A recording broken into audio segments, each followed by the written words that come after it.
The death of Socrates and the breakup of Greek culture that resulted from the Peloponnesian War,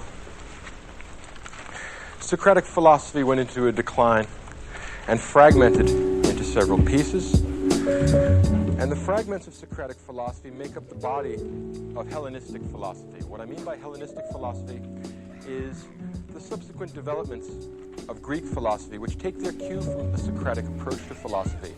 Yet, they don't have all the component parts of Socratic philosophy. They usually lack the wit. They almost always lack the poetry. Occasionally, they absorb some of the ethical doctrines or epistemological doctrines, but the ones who come after Socrates never really live up to the Socratic ideal. The three main fragments that Socratic philosophy breaks into are called Stoicism, Epicureanism, and Skepticism. And these are the most important Hellenistic outgrowths from Socratic philosophy. And since Rome, the Roman Empire in particular, is the political entity which ultimately dominates the Mediterranean basin and absorbs and inherits the tradition of Greek philosophy, most of the Hellenistic branches of philosophy are developed in connection or with reference to either politically or intellectually with Roman culture. And the first of these developments is hedonism, or Epicureanism, named after a guy named Epicurus. And what Epicureanism says is that pleasure is the only good, and that the happy man is the one that has a great many pleasures, but no corresponding pains. And there is potentially a way of deriving that from Socratic philosophy.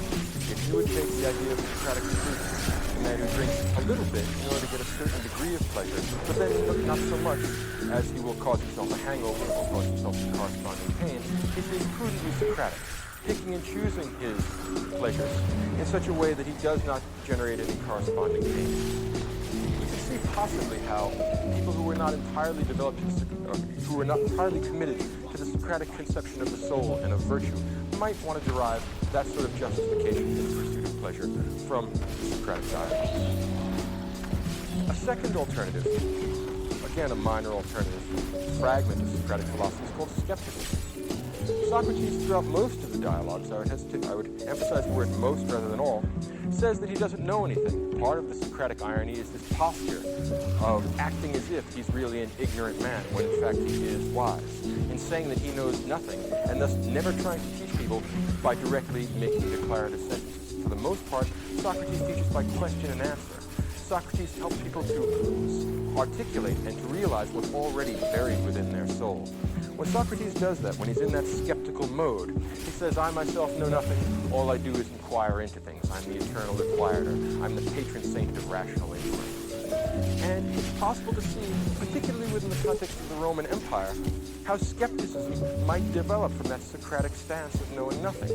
Remember that the Roman Empire is a heterogeneous mix of peoples and cultures and religions and philosophical positions. And after being forced to encounter one cosmogonic myth after another, one theory of religion after another, one theory of morals after another, sophisticated Romans, sophisticated Hellenistic thinkers might well come to the conclusion that Lucian the Skeptic did, which is that no one really knows the right path, no one even knows if there is a right path. The best we can do is say that the pretensions made by the various schools of philosophy are just that, pretensions. Skepticism, while it may be rather negative, is at least right. We can be certain about what we do not know. All right? And it's possible to see how someone, especially someone that was terribly frustrated with the attempt to obtain final, absolute knowledge, might resort to skepticism as a kind of easy way out, a way of avoiding the burden of Socratic inquiry. The third and most important development in Hellenistic philosophy is called Stoicism. And Stoicism is probably the greatest and most interesting achievement of the Hellenistic philosophers. And while it never achieves the poetic and intellectual grandeur of the Socratic synthesis, of the Platonic overarching system which makes statements about the entire human condition, Stoicism is, in fact, a noble philosophy, an excellent philosophy for silver men, for those spirited men in the Republic who are going to be our guardians. It's an excellent philosophy for military men. It's an excellent philosophy for people that are going to be practical politicians if they intend to be virtuous, if they intend to pursue the public good. And Stoicism is characterized By a rejection of pleasure as the standard of human happiness and human felicity, Stoicism takes the position that the wise man, the good man, the philosopher, is a man who lives in accordance with nature.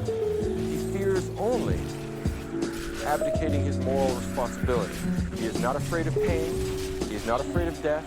He is not afraid of poverty. He is not afraid of any of the vicissitudes of the human condition. He fears only that he should let himself down and that he should be less than a complete human being. According to the Stoics, and there are a number of Stoics, 2 or 3 or 4 or 5, that actually developed the doctrine, and all the doctrines are quite similar. The only matter of concern to a wise and philosophic individual is things completely under your control. You can't control the movements of the sun and the planets.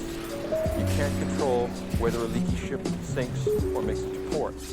You can't control the weather. You can't control other people. You can't control the society around you. There's only one thing, and one thing only, that you are in control of, and that is you. Your will, your intentions, yourself. In other words, the wise man, the truly philosophical man, is the man who is entirely in control of his own soul, who takes utter and complete moral responsibility for his actions, and is indifferent to everything else, not because he doesn't care about other people, not because he doesn't care about the felicity of the entire human species, but because it's not under his control. There's no use wondering or worrying about what tomorrow will bring, since tomorrow isn't under your control. Do what's right today, and let tomorrow take care of itself. The Stoic philosopher is the man who has liberated himself from fear. He's not afraid of death. He's not afraid of pain. He's not afraid of other people's dismissal as a fool. The only thing he cares about is that he should meet his moral obligations. Ralph Waldo Emerson once said that greatness is the perception that virtue is enough. Here's an elegant and beautiful line, and he might well have stolen that from one of the Stoics, because all of the Stoics basically believe that. Virtue, moral virtue, an organized soul which pursues rationally the ends which are good for all human beings. That's the Stoic conception of virtue. They finally understand their greatness consists in the fact that they perceive that virtue is enough. We do not need wealth.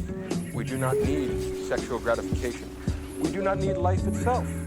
If moral virtue tells us that we must die in the pursuit of some good end, the protection of our family, the protection of our home, the protection of the innocent, in the doing of right, nothing should be spared, not even our lives. The Stoic wise man is a man who has trained his soul, trained his mind, so that he is not afraid of apparent evil. He is only afraid of real evil. He is afraid of losing control of his soul. He is afraid of being a slave to lust, to desire, to emotion.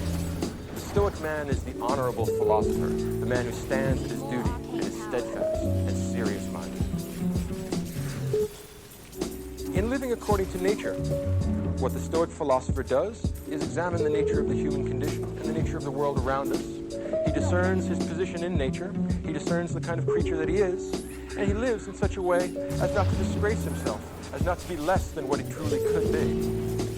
He won't live the swinish life that we found with Aristophanes. He wants to be, if not a god, certainly not less than human. He won't be an animal either. He will live up to the fullest potential that a human being has to offer. Now, among the Roman Stoics, 2 are especially noteworthy. One is Epictetus, and one is Marcus Aurelius. And one of the wonderful ironies about the history of philosophy is that Epictetus was a slave and Marcus Aurelius was an emperor. And philosophy is the great equalizer.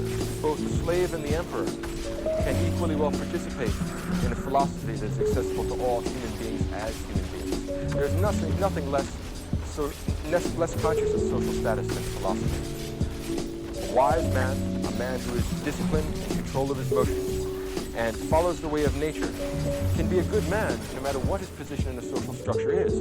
He is not responsible for the social structure, and it is not his problem. If the gods or nature or whatever is controlling the world makes you a slave, then be a good slave. If God or nature or whatever is controlling the world makes you an emperor, then be a good one.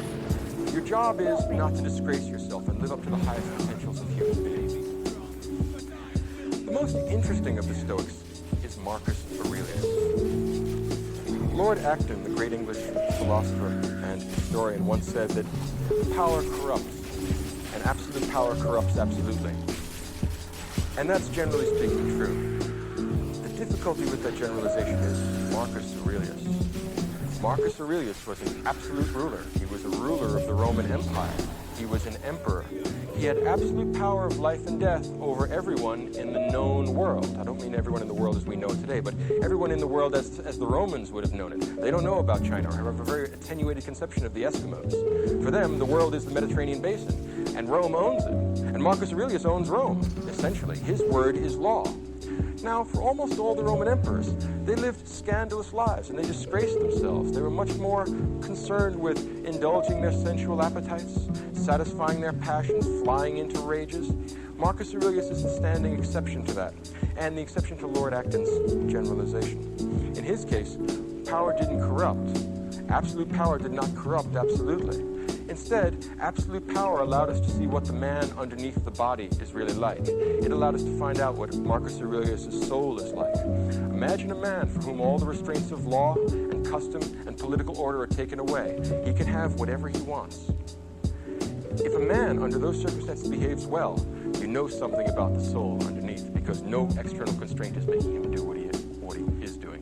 And Marcus Aurelius is the one example of an absolute ruler who behaves himself in such a way as not to disgrace himself. It's an amazing temptation. Imagine what it's like. Stop and put yourself in that place for a second. Marcus Aurelius takes the throne in 161 AD and he dies in 180 AD. 19 years controlling the entire world. He can have all the money in the world. That's not an exaggeration. All the money in the world. If he wants it, he can just collect it all. The body. He can have sex with anyone he wants, whenever he wants, under any circumstances. If he wants to get drunk, he can have wine brought in by the boatload, infinitely, forever. He can go on a drunk now and stay drunk for the next 19 years until he dies. Imagine anything that the bronze, desiring, emotional, irrational parts of your souls want. And now imagine that you can have it. Now, under those circumstances, imagine that you are forced to bear with this human condition for 19 long years. Now ask yourself, give a show of hands, stop and think about it for a minute. How many of you would fail to disgrace yourself? To tell you the truth, I don't think that I could meet the challenge. If you're honest about it, and stop and think about what kind of a man it takes to bear up under those circumstances, I think you'll have to admit, or at least I'll have to admit, that he's a better man than I am. And that in this respect, over the centuries, Marcus Aurelius serves as a standing reproach to our self-indulgence, a standing reproach to the idea that we are unable to deal with the circumstances of human life. If you can deal with temptation at that level, I cannot imagine what is outside the human potential. And for the Stoics, we must remember that any virtue which is accessible to any human being is in principle accessible to all of us. We all have a rational nature which allows us to control our feelings, control our behavior, control our connection to other people. Compared to Marcus Aurelius, we have tiny little temptations. We're tempted to steal a little thing. We're tempted to cheat on our income taxes. We're tempted to cheat on our spouses. Marcus Aurelius has that sort of temptation magnified 1,000-fold. And he consistently does good stuff. Stop and think about this for a minute. This is no common man. This is not like the rest of us. And I don't know how he did it. Maybe he did it through philosophy, but, well, it remains to be seen. Marcus is the last of the good emperors. He's the last of the Antonine emperors. And the emperors that come before him are, generally speaking, okay. They're not as bad as the ones that come after. But Marcus is perhaps the greatest of the Romans, the noblest of the Romans. When old-fashioned writers talk about Roman virtue, what they have in mind is Marcus Aurelius, a man who does what he ought to do regardless of circumstance. Tough Roman virtue. He's not afraid of being dead. He's not afraid of being in pain. He's not afraid of having people laugh at him. He's only afraid of doing what's wrong. He's only afraid of making chaos of his soul. Why? Because his soul is the only thing he's completely in control of. It's the only thing he's responsible for. And the rest of it is a matter of indifference to him.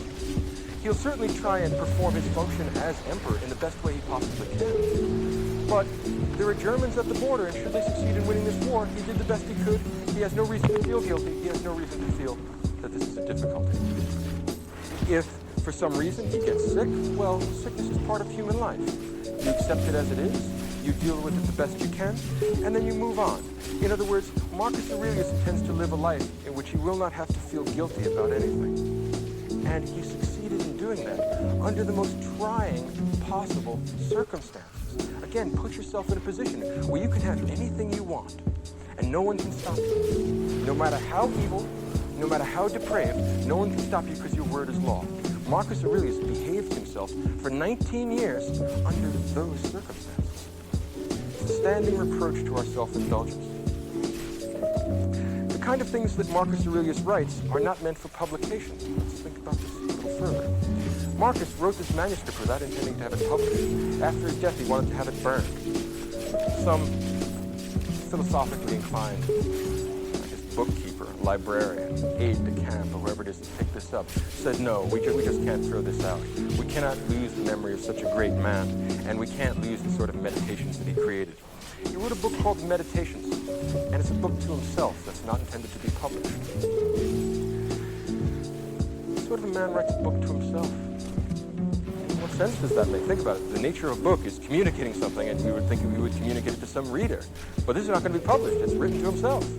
What makes a man write a book to himself? And there's a very deep answer, I think, here. Marcus Aurelius writes a book to himself because he's the loneliest man in the world.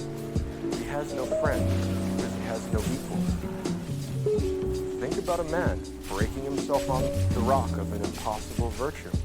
He has no equals. Everyone he talks to wants something from him. He is the emperor of everything in the world. He owns it all. Everything he says immediately gets done. He has absolute life and death power over everyone. So anytime he's in the throne room, he's having an audience, someone comes in from some part of the empire, they're always here for some reason, and they're always here because they want something from it. And all Marcus wants to do is live a philosophical life. But he happens to have had the misfortune to be born the emperor of Rome. What a pity. So he has to deal with these self-centered, swinish people all the time, and it's his responsibility to do good for them, to give them justice, to give them both examples of virtue and virtuous laws and virtuous decisions. And the weariness of it gets to him after a while. The book that he's written, the Meditations, is shot through with a kind of philosophical melancholy that is extremely moving, despite the stoic content of what he's saying. In other words, oddly enough, there are very few books in the world which generate more pathos, which create more of a sense of pity for a person reading this than this book. He's writing a book to himself because he has no one else to talk to. And what kind of things does he write in the book? Moral maxims. And he has 2 or 3 ideas. So it's about 100-odd pages, but he says essentially the same thing again and again and again. Why? He has nobody to talk to. That limits the scope of his conversations. And he's constantly trying to remind himself that, look, although the people you're dealing with are corrupt, evil, and depraved, it's your job not to get angry with them, but to try and teach them and morally improve them. If you can't morally improve them, at least put up with them. Because the gods have created us social animals. And it is part of the mark, or it is the mark of a philosophical man, that he should return benefits for harm. Because those that would harm other people do not live the philosophical life. Those that don't want the ultimate good for themselves and for society do so because they don't know any better. Marcus has not only political power, but wisdom, and in that respect, he's the only example in the Western tradition of any ruler who even remotely approximates Plato's philosopher king. And he has some of the qualities that Plato thought the philosopher king would have. He is totally disdainful of wealth. Why? He owns everything. What would it be like to own everything from England to Egypt? Well, the idea of accumulating more stuff becomes less and less interesting if you stop and think about it. And if you can have sex with, say, 1 million people, the million at first has very limited attraction. And at that point, he stops to think, and he says, I will do my best to constantly do what I ought to do. And there is a sort of whistling in the graveyard tone to this book. He is, in some respects, an enormously lonely man, and in some respects, an enormously sad man. There's a melancholy in this that's terrifically moving. And yet, we ought not to pity Marcus Aurelius, because if he looked at our lives, he would pity us. Pathetic creatures that we are, we don't even meet his standard of virtue, and we're pitying him. Think about the irony of that. He said, well, I'd pity you back if I didn't think that was disrespectful. about what it takes to be something like Marcus Aurelius, we shall not see his like again. In the book itself, he has all kinds of intriguing and caustic, if you will, moral maxims. He says things like this: soon you will have forgotten all things, and soon all things will have forgotten you. In other words, don't get overwrought. You're angry with this guy just because he didn't do what he was supposed to do. Ask yourself how many of the people that are working for you are doing what they're supposed to do. Soon, you'll have forgotten all this because you'll be dead. And soon, all the people who know you, they're going to be dead too, and they'll have forgotten you. And so what's the point of being mean to people? Now imagine the kind of philosophical self-restraint we're talking about here. This is a guy who could chop everyone's head off if he gets sufficiently angry, so he never does. Remarkable, remarkable. So Marcus Aurelius is a man who constantly, in his book, is writing short 1- and 2-line epigrams that essentially say things like, don't lose your temper with these people, Marcus, you know how they are. Marcus, it's not your fault that they're stupid. You tried to teach them, and you can keep on trying to teach them, but if Socrates is a good man and they killed him, what do you expect him to do to you? On the other hand, Marcus Aurelius is willing to rule the Roman Empire for the same reason that the Platonic philosopher King is. If he gives up, somebody worse is going to take the job, and you know what happens then, right? He'd much rather just go home and read his books. He doesn't want to listen to this stuff. But he says, well, the gods put me here. I didn't ask for this job, but I can't very well give it up. I'd be abdicating my responsibility to other people. Imagine the bad laws and bad emperors were going to get after me. Or should I give the job up now or stand here until the gods are good enough to relieve me of my post? In fact, that's the metaphor he uses all the time. The gods have put you on guard over the Roman Empire. Everyone else is sleeping. Stay where you are and stay awake, elsewise God knows what's going to happen. Marcus Aurelius is constantly whistling his way through the graveyard, trying to tell him that this is a very happy life, that he loves being a philosopher, and he particularly loves the particular portion of reality the gods assigned to him. Now, I think that everyone believes this except the people that read this book, which perhaps is why it wasn't supposed to be published, because when you look at this, you see a terrifically lonely man, a man of immense moral heroism, who has no shoulder to cry on, who disdains crying because what's the point of crying? We must live in accordance with nature. Now here's the natural condition of human beings. They get born, all kinds of stuff happens to them, and they die. Marcus's maxims with reference to that are A, stop complaining. There's nothing to complain about because there's only two kinds of things. There are the kinds of things you can control, and there are the kinds of things you can't. If you can't control it, complaining about it is stupid and a waste of time, and I don't want to hear any more about it because you can't control it, so what's the point of talking about this? Or you have the other kind of thing, the kind of thing you can control, like your intentions, like your behavior, like your actions. And since you can control them, who do you expect to help you out except yourself? Stop complaining about that too. So whether it's the kind of thing you can control or it's the kind of thing you can't control, Marcus Aurelius does not want to hear any complaints, and he does not want to hear any excuses because there are no excuses to give. Now, that's easy enough to say, and a lot of people think that other people should be this way. Right? Have you noticed it? Like, you can't help but admire this guy. Like, every one of us, I bet, in this audience said, wow, what a great guy. I wish I knew him personally. No, you don't. Think of what he'd think of you. You really don't want to know this guy. Imagine working for him. Oh, please. No, this guy is never going to be satisfied. And if he is satisfied, he's not like he's going to give you applause. He's going to say, well, you're doing what you ought to do. No compliments for you. You're doing what you ought to do. You don't need any reward beyond that. You're living like a philosophical man, which is a reward in itself. Virtue is its own reward. You're virtuous. What do you want from me? Back to work. And of course, if you're not virtuous, you are pretty much what he expects human beings to be, you swine. And what's unnerving about this is that there's not the slightest taint of hypocrisy in it. He not only says this stuff, he acts this stuff. He not only talks the talk, he walks the walk. He does it. And he does it under worse, more difficult circumstances than you fail to do it. And yet he still likes us. In other words, he still go out of his way to help us out. If he were the judge in a court of law, he would still give us justice, even though we have done nothing to deserve it. As a matter of fact, what's the line from Hamlet? If we gave every man his deserts, who would escape a whipping? Marcus Aurelius would. That's part of the problem with Marcus Aurelius. There's nothing quite like this guy in the whole history of the world. Marcus Aurelius says things in his book like, human beings are social animals. Either teach them or put up with them. The kind of thing that a man has to remind himself of, I imagine. Or Marcus says in another passage, are you weary of enduring the bad men of the world? The gods aren't, and they made them. Are you really weary of enduring the bad men of the world? especially given that you're one of them?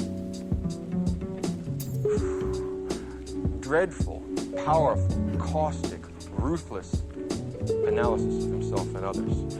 He pulls no punches. He is an honest man, and how many honest politicians are there in the world? I mean, it's been some time since we had one leave us literary remains, and here we certainly do have one. The Stoics put together an important and I think worthwhile idea, particularly in this day of international politics, and that's the idea of a cosmopolitan political philosophy. There's few people as cosmopolitan, as lacking in provincial qualities as Marcus Aurelius. The Stoic wise man has made his life consistent with nature, and nature is universal and everywhere, and it exists in every place, in every time. So the Stoic man is never any place but home. His polis is the cosmos. That is what makes him cosmopolitan. In ancient Greek political theory, you were a citizen of one political polis, of one particular polis, one particular city-state. You were an Athenian or you were a Spartan. The Stoic wise man is cosmopolitan. Wherever he is, he lives in accordance with nature. Whatever he does what he knows to be right. What difference does it make whether he's in a jail cell or in a palace? As Marcus Aurelius put it in a beautiful epigram in the book, even in a palace it is possible to live well. No excuses. Don't tell me that it's because of temptation. That won't go over. No excuses go with Marcus. The idea of a cosmopolitan political philosophy is one of the great achievements of Roman Stoicism, and if you stop and think about it, it's an excellent and a necessary idea when you're running something as big and heterogeneous as the Roman Empire. This tremendously complicated mix of religions and cultures and peoples and all kinds of heterogeneous ideas means that this is going to be a big patchwork, a big quilt. It's not going to be one culturally unified area. But Marcus would be just as happy being a slave as he is being an emperor. He would just as be happy being a Gaul or an Egyptian as a Roman.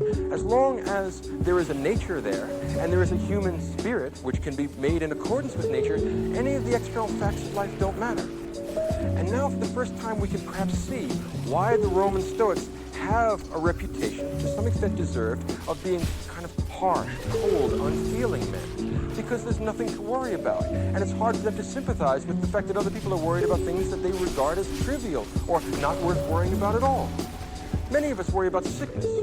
Well, Marcus Aurelius will point out that all people get sick. And once you get sick, since you're a rational human being, you want to go to the doctor, do what he prescribes, and fix your body. There's no point in complaining any place along the line because you know what you're supposed to do. Go do it. Stop asking for somebody else to help you. If you don't help yourself, how can you expect anybody else to help you? Which is a fair criticism. It would be much less persuasive and much less impressive if this were a sort of hypocritical philosophy where Marcus Aurelius indulged himself and told everyone else to be stoical. What really makes this spring to life, what makes it persuasive and moving and important is that he lives the life. So he doesn't complain when he gets sick. He doesn't complain when he meets military reverses. He doesn't complain about anything. Who would we complain to? The buck does stop with Marcus Aurelius. You think of the chain of command of the Roman Empire. He doesn't get to complain to anyone else. Everyone complains to him. He's constantly listening to complaints and difficulties and problems. And he's watching people become unglued, and then watching them get all upset, and watching them be greedy and avaricious and swinish and lustful and all the things he's not. So he is rather harsh in his criticism, and I think that's a fair observation about him. But he's not hypocritical, and he's not unfair. And that's one of the cosmopolitan, universal elements in this political philosophy and in this moral philosophy. Because the moral and political philosophies of Aurelius are going to be connected. In the same way that in Plato's Republic, politics was ethics writ large, and what was good for the individual soul, gold, silver, and bronze, that ordering of the soul between reason, spirit, and desire. What's good for the soul is the same thing that's good for the city. To have rational people running the government, like Marcus Aurelius, doing their best to follow the philosophical life. You'll want bravery and fortitude and courage among your soldiers, the silver virtues. And among the rest of the people, you expect the bronze virtues. They want to eat and drink and make merry. It would be nice if we could make philosophers of all of them, but if we can't, well, the best thing we can do is to take care of them and prevent misfortunes from befalling them. In some respects, to try and save them from themselves. Now, Marcus Aurelius is the only example of this in Roman culture. There's not a great deal of things that we can compare him to. If we had to say that there was someone to compare him to, it would be Epictetus, the slave. And Epictetus and Marcus Aurelius could meet at a level of equality, even though the social distinctions between them are enormous and grave. The reason why they would meet at a level of equality because they could share mutual respect, because they both understand that to have an orderly soul is the key thing in human life. And that's what makes life worth living. And whether you happen to be a slave or an emperor doesn't make any difference. Whether you happen to be sick or healthy doesn't make any difference. Whether you happen to be just born and have 100 years ahead of you, or whether you're on your deathbed doesn't make any difference. Marcus says, with regard to death, because many people are afraid of death, and he has no understanding. He doesn't really understand what everybody else's problem is. He says, look, everyone dies, so you're going to die. So what's the point of complaining about it? I can understand trying to avoid it. Health is a good thing, but when you're going to die, you're going to die. Don't give in to fear. Don't give in to irrational musings. Don't let your imagination run wild. Control your feelings, control your emotions, control that part of you which is you. The meat, your body, not so important. The other stuff around you in the world, a matter of indifference to you. As long as you follow the way of nature, as long as you act in a rational fashion, as long as you live up to the best potentials of the human soul, then you are a good man and you need to worry about nothing else. Some people worry about the gods, that the gods will cause you misfortunes, that the gods have a Hades or a hell or an afterlife where people will be tortured and have bad things done to them. Marcus adopts exactly the same position that Socrates did. He says, look, Marcus says, I'm not certain if there are gods. In the book itself, he says, I'm not aware of any rational proof that there exist gods, and I'm not aware of any rational proof that there are no gods. In other words, he's agnostic in that respect. But he takes a position rather like that of Blaise Pascal, and he says, let's think about what the implications are if God exists, and let's think about what the implications are if he doesn't exist, and let's see if we can find one way of acting that'll satisfy both contingencies. Logical guy. And he says, well, if the gods don't exist and the world is just atoms and the void, if you think back to Professor Staloff's lecture about early primitive physical theories, well, we have atoms in the void, homogeneous stuff called matter, and then the space that it moves around in. Well, if there are no gods, and there is no moral order to the world, and we're just atoms in the void, well, then what difference does it make what happens to you or anybody else? So you come into being, you go out of being, so what? You get healthy, you get sick, so what? There's nothing to get excited about because, well, it's just atoms in the void. Don't be afraid of it. It is what it is. There's nothing to be afraid of. You could say that Roman Stoicism is a way of telling people there's nothing to be afraid of. Nothing can happen to you in nature that is not a part of nature. And nature contains nothing fearful for the rational soul. Now let's take the other half of the Pascalian alternative. Let's consider the proposition that there are gods or a god. It doesn't matter whether it's monotheistic or polytheistic. If there are gods, then they must be rather like the gods of Socrates. They are all good, they are all wise, they are all completely moral and completely virtuous and completely knowing and completely excellent. Would creatures like this do anything bad to you? Well, maybe they would. Maybe if you've been doing bad stuff, maybe there is something actually in store for you later on. There may well be a Hades. Gods like that may want to create moral order in the world and dish out to the bad people of the world just what they have coming to them. But suppose, hypothetically, you lived according to reason and according to nature and according to the universal law of the Logos. Would the gods hurt a man like that, or would a man like that be a friend of the gods? And if a man like that would be dealt with fairly by the gods, justly by the gods, and well by the gods will do you no harm. So there are two possibilities. Either the world is atoms in the void, the world is just stuff, in which case there's nothing to be afraid of because you're just part of that stuff and you might as well go along with the flow. Relax, enjoy the ride. Nothing to be scared of, nothing to get excited about. On the other hand, and this I suspect deep down in Marcus is what he really believes, you just read between the lines and find out what the man himself is like, he does basically believe in the gods, even though he doesn't know. If he had to place a wager either way, the same way as Pascal, but perhaps not for the same reasons, he would say, yes, I believe in the gods. And if the gods exist, then they create moral order, and they are perfectly moral themselves, and they are perfectly just and good and righteous themselves, and they will do you no harm. So if there is an afterlife and you behave well, the gods will do you no harm because you deserve no harm done to you.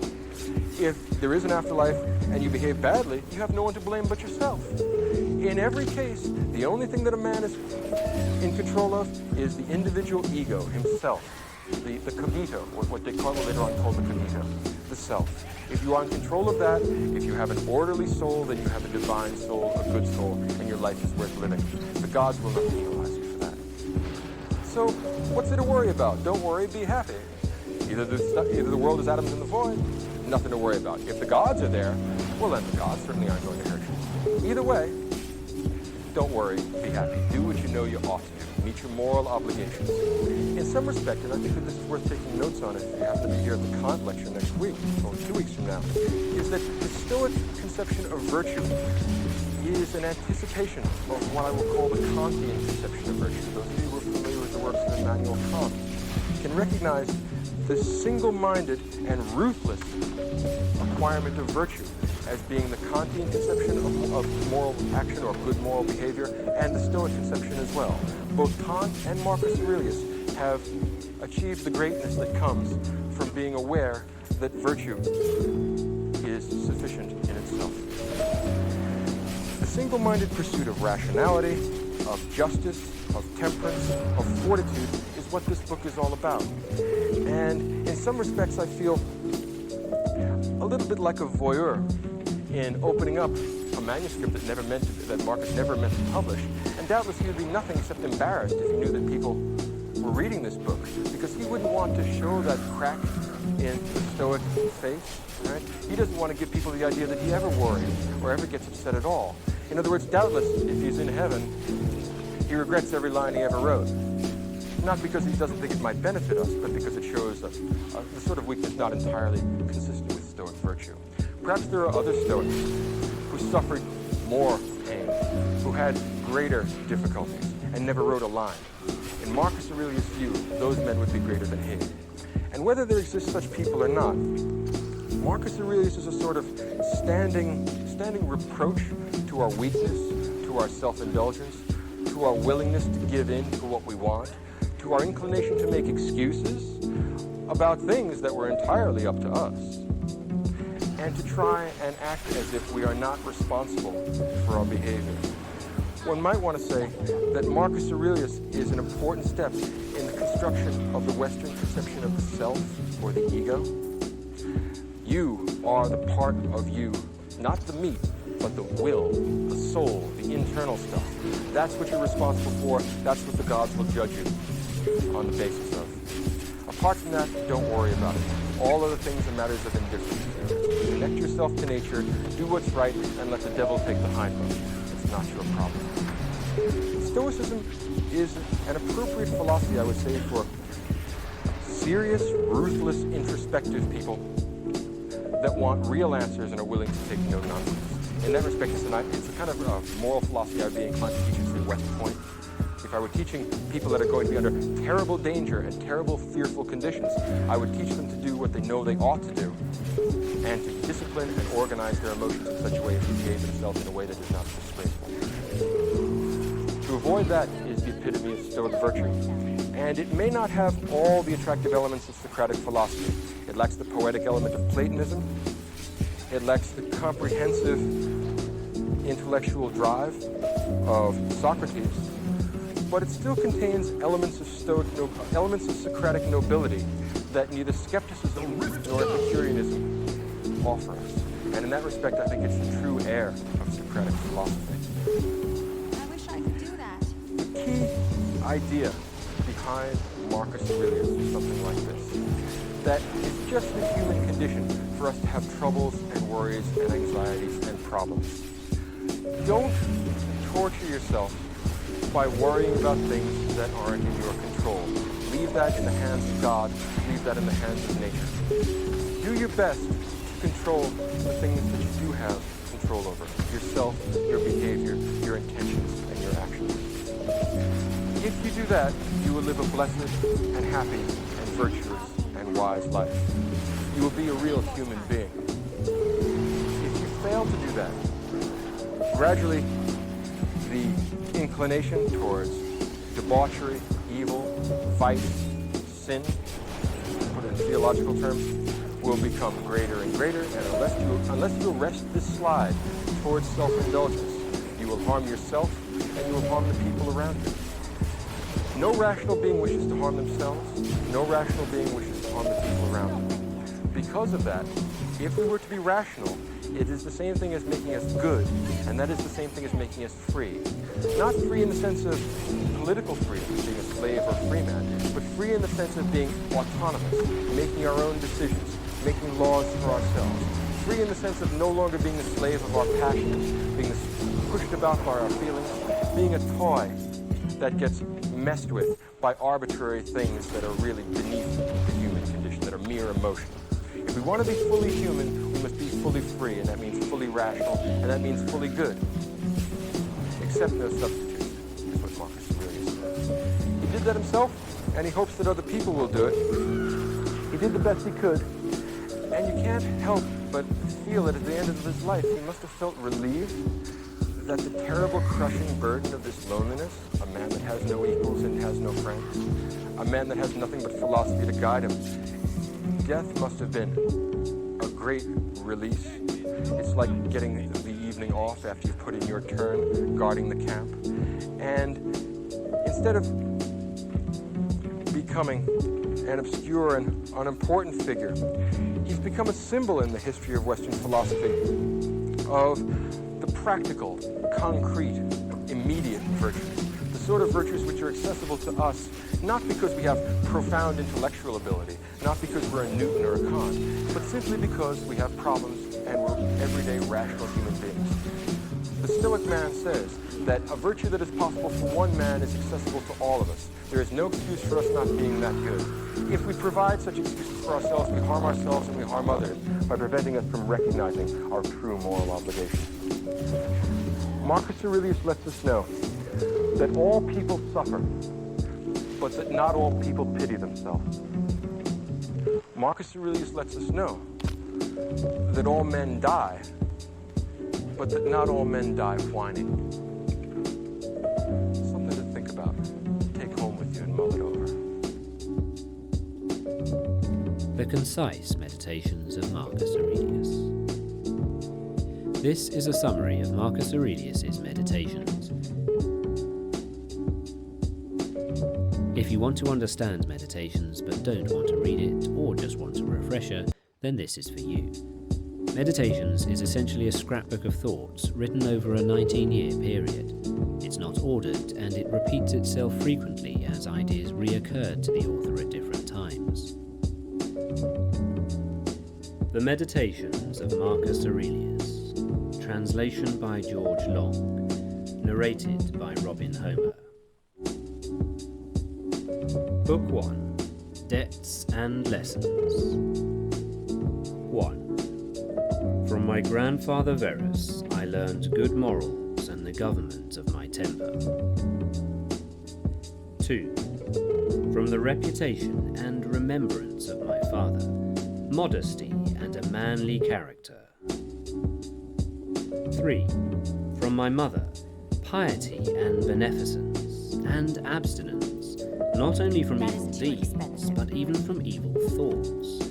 And further, simplicity in the way of living, far removed from the habits of the rich. 4. From my great-grandfather, not to have frequented public schools, and to have had good teachers at home, and to know that on such things a man should spend liberally. 5. From my governor, to be neither of the green nor of the blue party at the games in the circus, nor a partisan either of the Parmilarius or of the Scutarius at the gladiators' fights. From him too I learned endurance of labour, and to want little, and to work with my own hands, and not to meddle with other people's affairs, and not to be ready to listen to slander. 6. From Diognetus, not to busy myself about trifling things, and not to give credit to what was said by miracle workers and jugglers about incantations and the driving away of demons and such things, and not to breed quails for fighting, nor to give myself up passionately to such things, and to endure freedom of speech, and to have become intimate with philosophy, and to have been a hearer first of Bacchius, then of Tandasis and Marcianus, and to have written dialogues in my youth, and to have have desired a plank bed and skin, and whatever else of the kind belongs to the Grecian discipline. 7. From Rusticus, I received the impression that my character required improvement and discipline, and from him I learned not to be led astray to sophistic emulation, nor to writing on speculative matters, nor to delivering little hortatory orations, nor showing myself off as a man who practices much discipline, or does benevolent acts in order to make a display, and to abstain from rhetoric and poetry and fine writing, and not to walk about in the house in my outdoor dress, nor to do other things of the kind, and to write my letters with simplicity, like the letter which Rusticus wrote from Sinuetta to my mother. And with respect to those who have offended me by words or done me wrong, to be easily disposed to be pacified and reconciled as soon as they have shown a readiness to be reconciled, and to read carefully, and not to be satisfied with a superficial understanding of a book, nor hastily to give my assent to those who talk overmuch. And I am indebted to him for being acquainted with the discourses of Epictetus, which he communicated to me out of his own collection. 8. From Apollonius I learned freedom of will and undeviating steadfastness of purpose, and to look to nothing else, not even for a moment, except to reason, and to be always the same, in sharp pains, on the occasion of the loss of a child, and in long illness, and to see clearly, in a living example, that the same man can be both most resolute and yielding, and not peevish in giving his instruction, and to have had before my eyes a man who clearly considered his experience and his skill in expanding philosophical principles as the smallest of his merits. And from him I learned how to receive from friends what are esteemed favours, without being either humbled by them or letting them pass unnoticed. 9. From Sextus, a benevolent disposition, and the example of a family governed in a fatherly manner, and the idea of living conformably to nature, and gravity without affection, and to look carefully after the interests of friends, and to tolerate ignorant persons and those who form opinions without consideration. He had the power of readily accommodating himself to all, so that intercourse with him was more agreeable than any flattery, and at the same time he was most highly venerated by those who associated with him, and he had the faculty both of discovering and ordering, in an intelligent and methodical way, the principles necessary for life, and he never showed anger or any other passion, but was entirely free from passion, and also most affectionate. And he could express approbation without noisy display, and he possessed much knowledge without ostentation. 10. From Alexander the Grammarian, to refrain from fault-finding, and not in a reproachful way to chide those who uttered any barbarous or solipsistic or strange-sounding expression, but dexterously to introduce the very expression which ought to have been used, and in the way of giving answer, or giving confirmation, or joining in an inquiry about the thing itself, not about the word, or by some other clear suggestion. 11. From Fronto I learned to observe what envy and duplicity and hypocrisy are in a tyrant, and that generally those among us who are called patricians are rather deficient in paternal affection. 12. From Alexander the Platonic, not frequently nor without necessity to say to any one or to write in a letter that I have no leisure, nor continually to excuse the neglect of duties required by our relation to those with whom we live, by alleging urgent occupations. 13. From Catullus, not to be indifferent when a friend finds fault, even if he should find fault without reason, but to try to restore him to his usual disposition, and to be ready to speak well of teachers, as it is reported of Domitius and Athenodotus, and to love my children truly. 14. From my brother Severus, to love my kin, and to love truth, and to love justice, and through him I learned to know Thrasea, Helvidius, Cato, Dion, Brutus, and from him I received the idea of a polity in which there is the same law for all, a polity administered with regard to equal rights and equal freedom of speech, and the idea of a kingly government which respects most of all the freedom of the governed. I learned from him also consistency and undeviating steadiness in my regard for philosophy, and a disposition to do good, to give to others readily, and to cherish good hopes, and to believe that I am loved by my friends. And in him I observed no concealment of his opinions with respect to those whom he condemned, and that his friends had no need to conjecture what he wished or did not wish, but it was quite plain. 15. From Maximus I learned self-government, and not to be led aside by envy, and cheerfulness in all circumstances, as well as in illness, and a just admixture in the moral character of sweetness and dignity, and to do what was set before me without complaining. I observed that everybody believed that he thought as he spoke, and that in all that he did he never had any bad intention, and he never showed amazement and surprise, and was never in a hurry, and never put off doing a thing, nor was perplexed or dejected, nor did he ever laugh to disguise his vexation, nor, on the other hand, was he ever passionate or suspicious.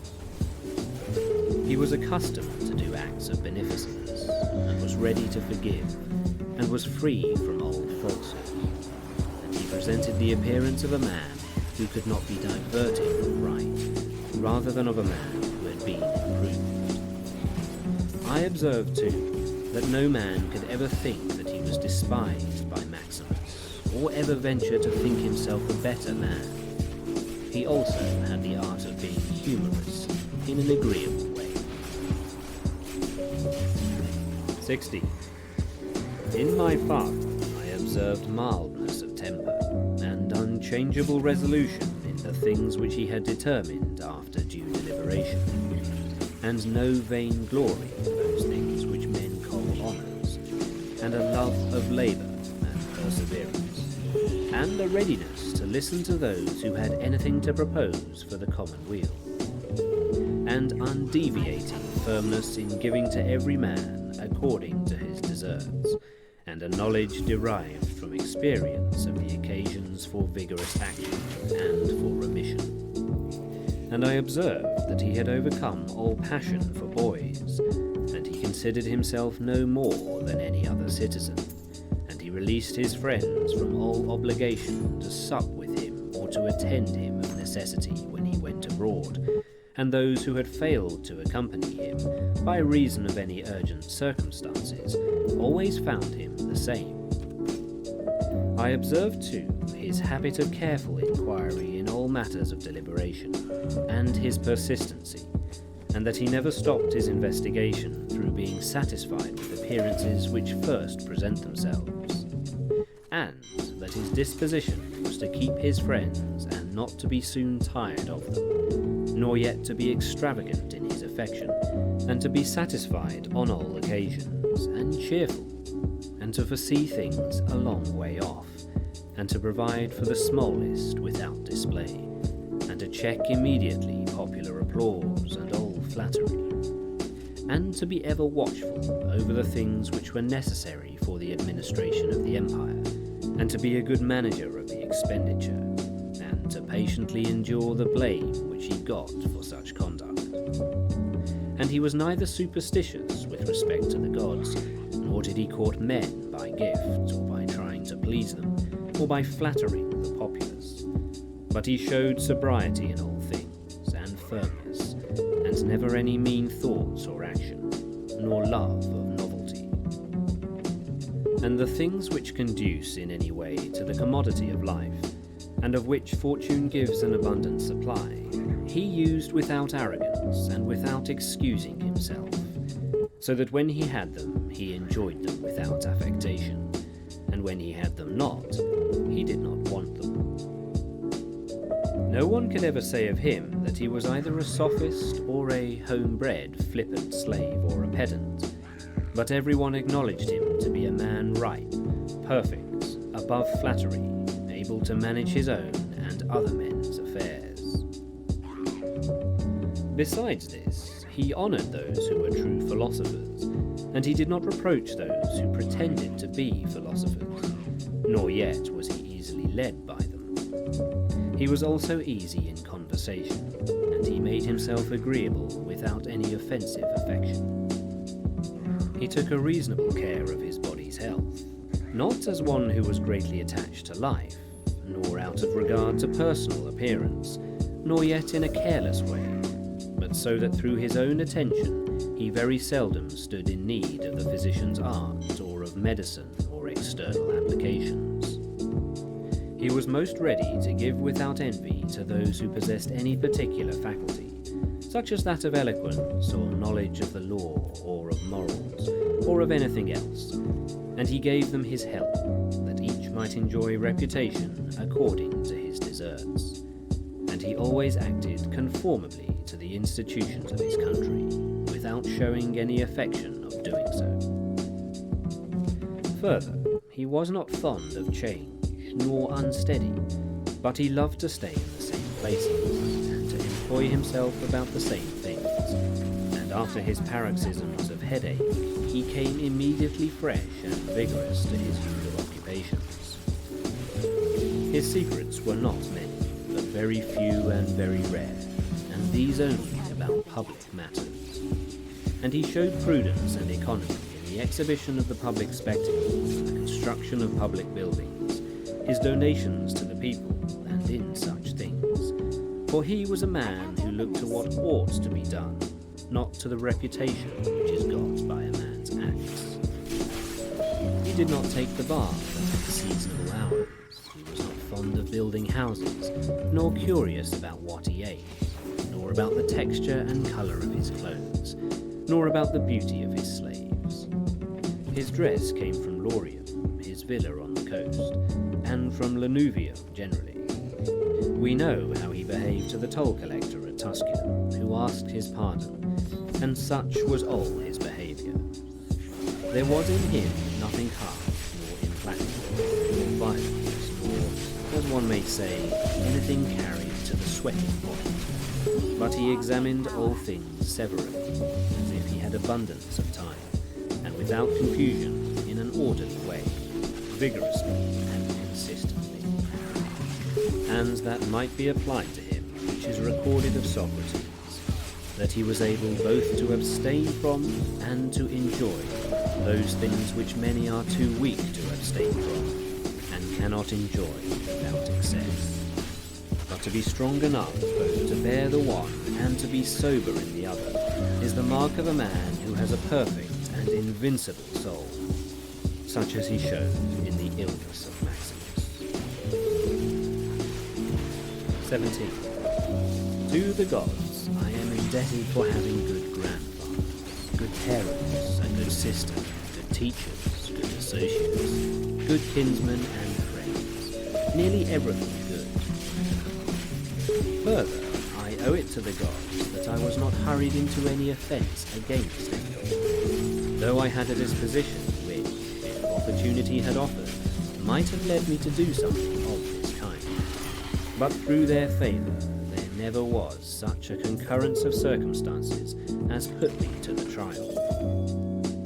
Further, I am thankful to the gods that I was not longer brought up by my grandfather's concubine, and that I preserved the flower of my youth, and that I did not make proof of my virility before the proper season, but even deferred the time, that I was subjected to a ruler, and a father who was able to take away all pride from me, and to bring me to the knowledge that it is possible for a man to live in a palace without wanting either guards or embroidered dresses, or torches and statues and such like show, but that it is in such a man's power to bring himself very near to the fashion of a private person, without being, for this reason, either meaner in thought or more remiss in action, with respect to the things which must be done for the public interest, in a manner that befits a ruler.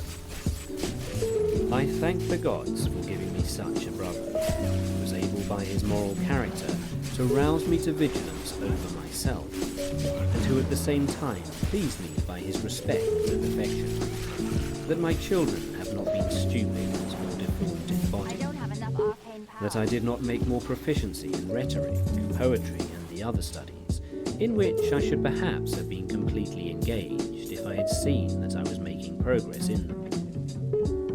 That I made haste to place those who brought me up in the station of honour, which they seemed to desire, without putting them off with the hope of my doing it some other time after, because they were still young. That I knew Apollonius, Rusticus, Maximus. That I received clear and frequent impressions about living according to nature, and what kind of life that is, so that, so far as depended on the gods and their gifts and health and inspirations, nothing hindered me from forthwith living according to nature, though I still fall short of it through my own fault, and through not observing the admonitions of the gods, and, I may almost say, their direct instructions. That my body has held out so long in such a kind of life, that I never touched either Benedicta or Theodotus, and that, after having fallen into amatory passions, I was cured, and though I was often out of humour with Rusticus, I never did anything of which I had occasion to repent. That, though it was my mother's fate to die young, she spent the last years of her life. That, whenever I wished to help any man in his need, or on any other occasion, I was never told that I had not the means of doing it, and that to myself the same necessity never happened, to receive anything from another. That I have such a wife, so obedient and so affectionate and so simple, that I had abundance of good masters for my children, and that remedies have been shown to me by dreams, both others and against blood-spitting and Need more giddiness, time. and that, when I had an inclination to philosophy, I did not fall into the hands of any sophist, and that I did not waste my time on writers of histories, or in the resolution of syllogisms, or occupy myself about the investigation of appearances in the heavens, for all these things require the help of the gods and fortune.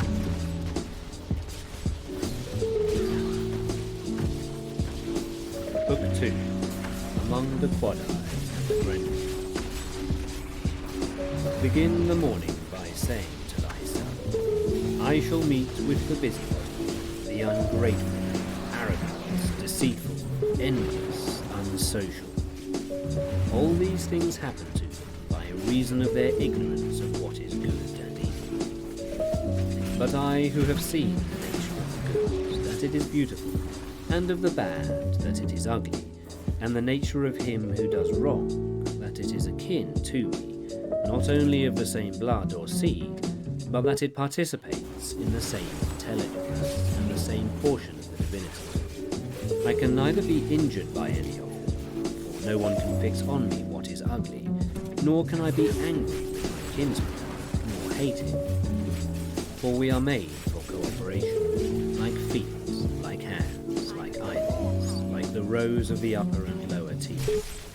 To act against one another, then, is contrary to nature, and it is acting against one another to be vexed and to turn away. 2.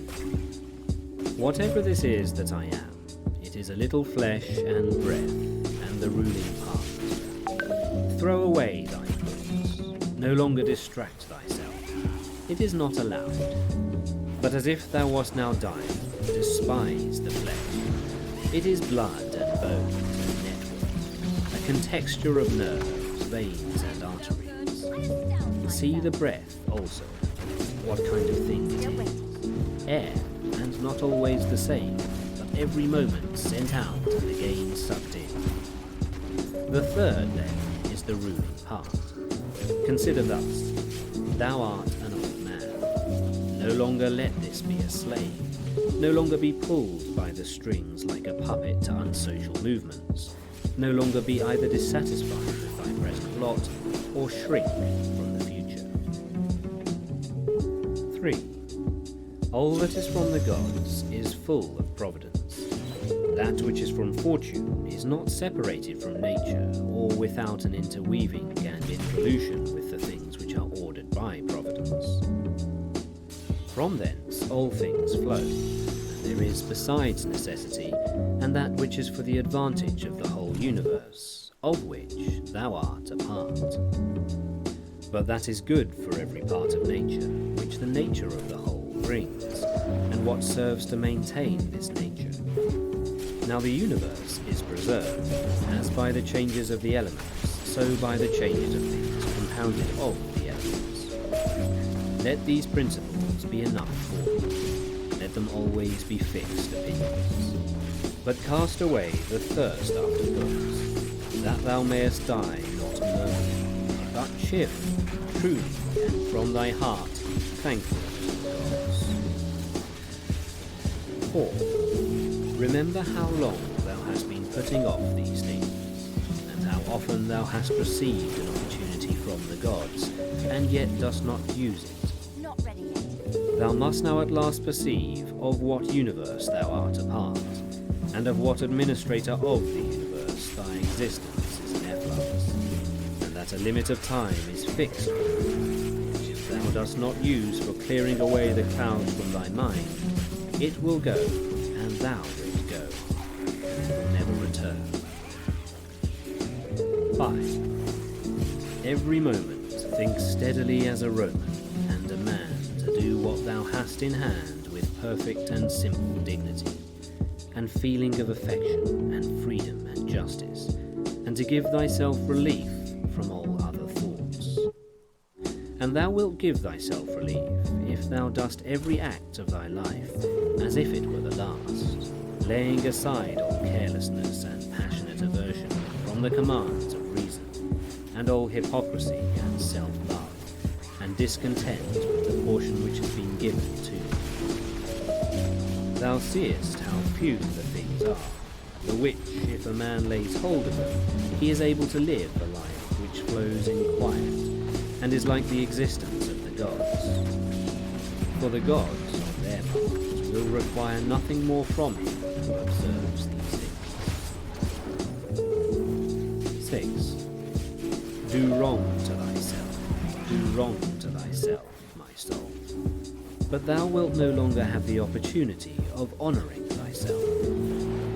Every man's life is sufficient, but thine is nearly finished, though thy soul reverences not itself, but places thy felicity in the souls of others. 7. Do the things external which fall upon thee distract thee.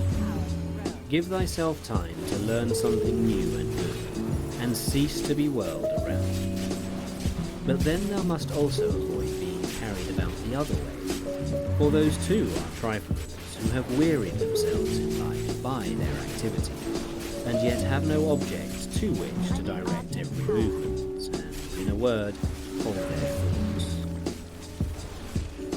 8. Though not observing what is in the mind of another man has seldom been seen to be unhappy, but those who do not observe the movements of their own minds must of necessity be unhappy. 9. This thou must always bear in mind. What is the nature of the whole, and what is my nature, and how this is related to that, and what kind of a part it is of what kind of a whole, and that there is no one who hinders thee from always doing and saying the things which are according to the nature of which thou art a part. 10. Theophrastus, in his comparison of bad acts, such a comparison as what will make in accordance with the common notions of mankind, says like a true philosopher that the offences which are committed through desire are more blamable than those which are committed through anger. For he who is excited by anger seems to turn away from reason with a certain pain and unconscious contraction. But he who offends through desire, being overpowered by pleasure, seems to be in a manner more intemperate and more womanish in his offences. Rightly, and in a way worthy of philosophy, he said that the offence which is committed with pleasure is more blamable than that which is committed with pain. And on the whole, the one is more like a person who has been first wronged and through pain is compelled to be angry. But the other is moved by his own impulse to do wrong, being carried towards doing something by desire. 11. Since it is possible that thou mayest depart from life this very moment, regulate every act and thought accordingly. But to go away from among men, if there are no gods, is not a thing to be afraid of, for the gods will not involve thee. But if indeed they do exist, or if they have no concern about human affairs, what is it to me to live in a universe devoid of gods or devoid of providence? But in truth they do exist, and they do care for human things. They have put all the means in man's power to enable him not to fall into real evils. And as to the rest, if there was anything evil, they would have provided for this also, that it should be altogether in a man's power not to fall into it. Now that which does not make a man worse, how can it make a man's life worse? But neither through ignorance, nor having the knowledge but not the power to guard against or correct these things, is it possible that the nature of the universe has overlooked them. Nor is it possible that it has made so great a mistake, either through want of power or want of skill, that good and evil should happen indiscriminately to the good and the bad. But death certainly, and life, honour and dishonour, pain and pleasure, all these things equally happen to good men and bad, being things which make us neither better nor worse. Therefore, they are neither good nor evil. 12. How quickly all things disappear. In the universe, the bodies themselves, but in time, the remembrance of them. What is the nature of all sensible things, and particularly those which attract with the bait of pleasure, or terrify by pain, or are noised abroad by vapoury fame? How worthless and contemptible, and sordid and perishable, and dead they are. All this, it is the part of the intellectual faculty to observe. To observe, too, who these are whose opinions and voices give reputation, what death is, and the fact that, if a man looks at it in itself, and by the abstractive power of reflection, resolves into their parts all the things which present themselves to the imagination in it, he will then consider it to be nothing else than an operation of nature. And if anyone is afraid of an operation of nature, he is a child.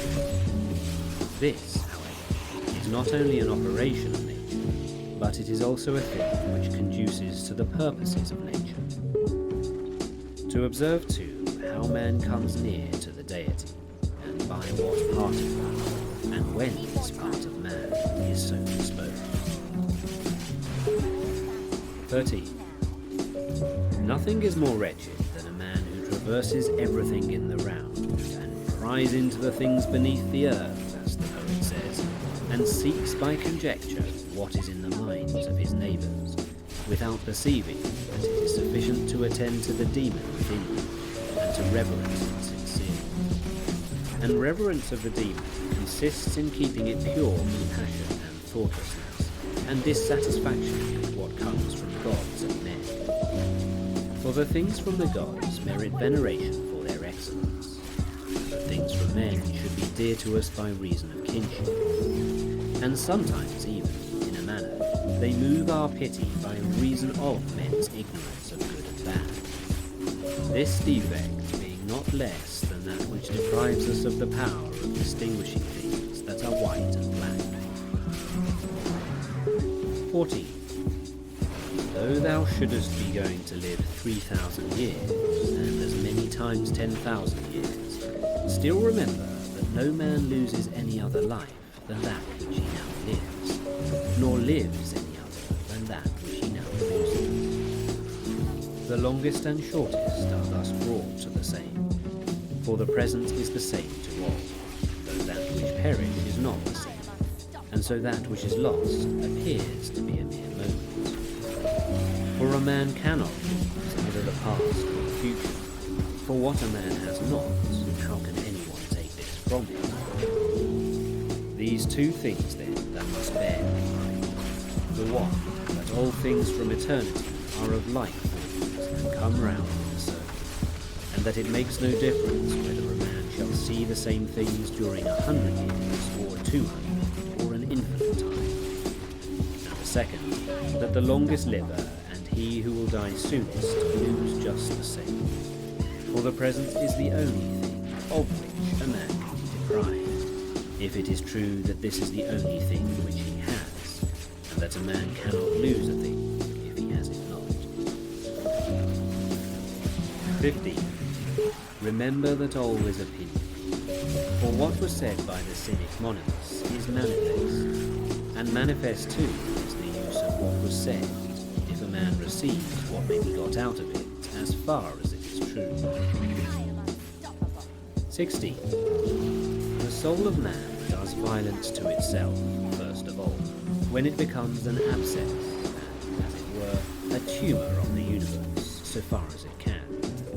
For to be vexed at anything which happens is a separation of ourselves from nature, in some part of which the natures of all other things are contained. In the next place, the soul does violence to itself when it turns away from any man, or even moves towards him with the intention of injury, such as are the souls of those who are angry. In the third place, the soul does violence to itself when it is overpowered by pleasure or by pain. Fourthly, when it plays a part and does or says anything insincerely and untruthfully. Fifthly, when it allows any act of its own and any movement to be without aim, and does anything thoughtlessly without considering what it is, it being right that even the smallest things be done with reference to an end. And the end of rational animals is to follow the reason and the law of the most ancient city and polity. 17. Of human life the time is a point, and the substance is in a flux, and the perception dull, and the composition of the whole body subject to putrefaction, and the soul a whirl, and fortune hard to divine, and fame a thing devoid of judgment. And, to say all in a word, everything which belongs to the body is a stream, and what belongs to the soul is a dream and vapour, and life is a warfare and a stranger's sojourn, and after fame is oblivion. What, then, is that which is able to conduct a man? One thing, and only one: philosophy. But this consists in keeping the daemon within a man free from violence and crime, superior to pains and pleasures, doing nothing without a purpose, nor yet falsely, hypocrisy, not feeling the need of another man's doing or not doing. And besides, accepting all that happens and all that is allotted as coming from thence, wherever it is, from whence he himself came. And, finally, waiting for death with a cheerful mind, and being nothing else than a dissolution of the elements of which every living being is compounded. But if there is no harm to the elements themselves in continually changing into another, why should a man have any apprehension about the change and dissolution of all the elements? For it is according to nature, and nothing is evil which is according to nature. I need to go back. Book 3, Composed Incarnatum. 1. We ought to consider not only that our life is daily wasting away, and a smaller part of it is left, but another thing also must be taken into the account, that if a man should live longer, it is quite uncertain whether the understanding will continue sufficient for the comprehension of things, and retain the power of contemplation which strives to acquire the knowledge of the divine and the human. For if he shall begin to fall into dotage, perspiration and nutrition, and imagination and appetite, and whatever else there is of the kind, will not fail, but the power of making use of ourselves, and filling up the measure of our duty, and clearly separating all appearances, and considering whether a man should now depart from life, and whatever else of the kind absolutely requires a disciplined reason, all this is already extinguished. We must make haste, then, not only because we are daily nearer to death, but also because the conception of things and the understanding of them cease first. 2. We ought to observe also that even the things which follow after the things which are produced according to nature contain something pleasing and attractive. For instance, when bread is baked, some parts are split at the surface, and these parts, which thus open, and have a certain fashion contrary to the purpose of the baker's art, are beautiful in a manner, and in a peculiar way excite a desire for eating. And again, figs, when they are quite ripe, gape open, and in the ripe olives, the very circumstance of their being near to rottenness adds a peculiar beauty to the fruit. And the ears of corn bend down, and the lion's eyebrows, and the foam which flows from the mouth of wild boars, and many others. They are far from being beautiful if a man should examine them severally. Still, because they are consequent upon the things which are formed by nature, help to adorn them, and they please the mind. So that if a man should have a feeling and deeper insight with respect to the things which are produced in the universe, there is hardly one of those which follow by way of consequence, which will not seem to him to be in a manner disposed so as to give him pleasure. And so he will see even the real gaping jaws of wild beasts with no less pleasure than those which painters and sculptors show by imitation. And in an old woman and an old man, he will be able to see a certain maturity and comeliness, and the attractive loveliness of young persons. He will be able to look at them with chaste eyes. And many such things will present themselves, not pleasing to every man, but to him only who has become truly familiar with nature and her works. 3. Hippocrates, after curing many diseases, himself fell sick and died. The Chaldean foretold the deaths of many, and then fate caught them too. Alexander and Pompeius and Gaius Caesar, after so often completely destroying whole cities, and in battle, cutting to pieces many 10,000s of cavalry and infantry, themselves too at last departed from life. Heraclitus, after so many speculations on the conflagration of the universe, was filled with water internally, and died smeared all over with blood. And lice destroyed Democritus, and other lice killed Socrates. What means all this? Thou hast embarked, thou hast made the voyage, thou art come to shore. Get out. If indeed to another life there is no want of gods, not even there. But if to a state without sensation, thou wilt cease to be held by pains and pleasures, and to be a slave to the vessel, as much inferior as that which serves it is superior. For the one is intelligence and deity, the other is earth and corruption. I have done what I can to ensure it. 4. He always Do not waste the remainder of thy life in thoughts about others, when thou dost not refer thy thoughts to some object of common utility. For thou losest the opportunity of doing something else when thou hast such thoughts as these. What is such and such a person doing, and why? And what is he saying, and what is he thinking of? And what is he contriving? And whatever else of the kind makes us wander away from the observation of our own ruling power. We ought, then, to check in the series of our thoughts everything that is without a purpose and useless, but most of all, the over-curious feeling and the malignant.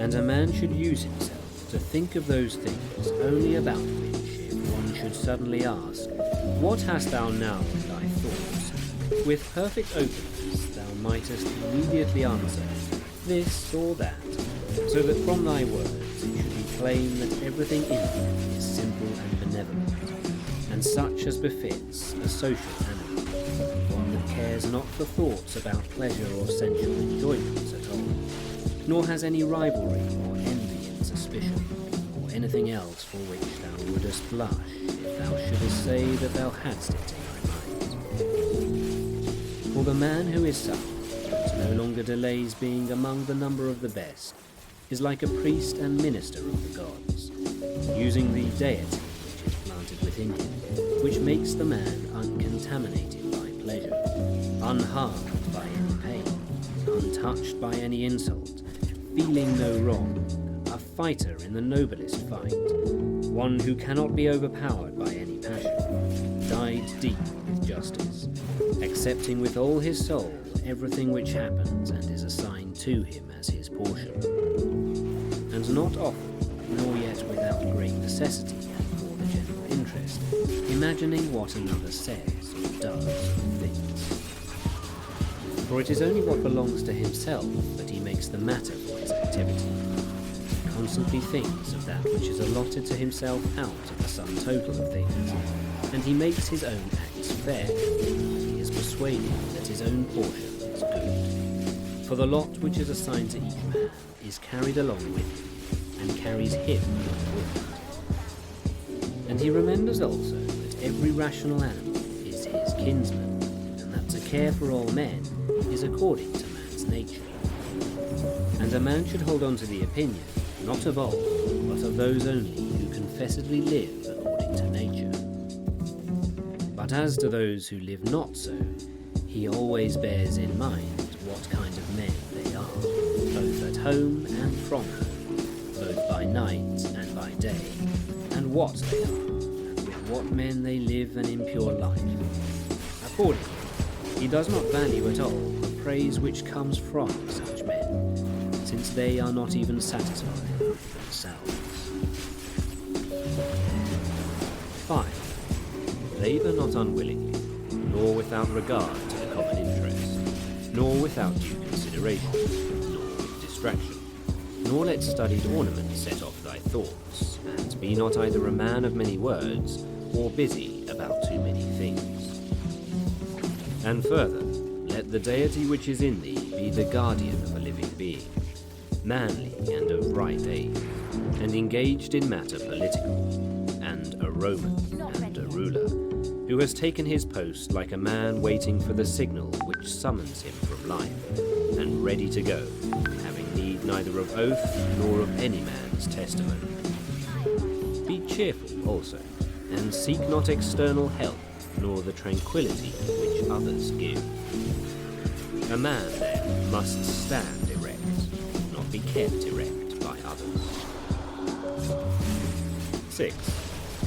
If thou findest in human life anything better than justice, truth, temperance, fortitude, and, in a word, anything better than thy own mind's self-satisfaction in the things which it enables thee to do according to right reason, and in the condition that is assigned to thee without thy own choice, if, I say, thou seest anything better than this, turn to it with all thy soul, and enjoy that which thou hast found to be the best.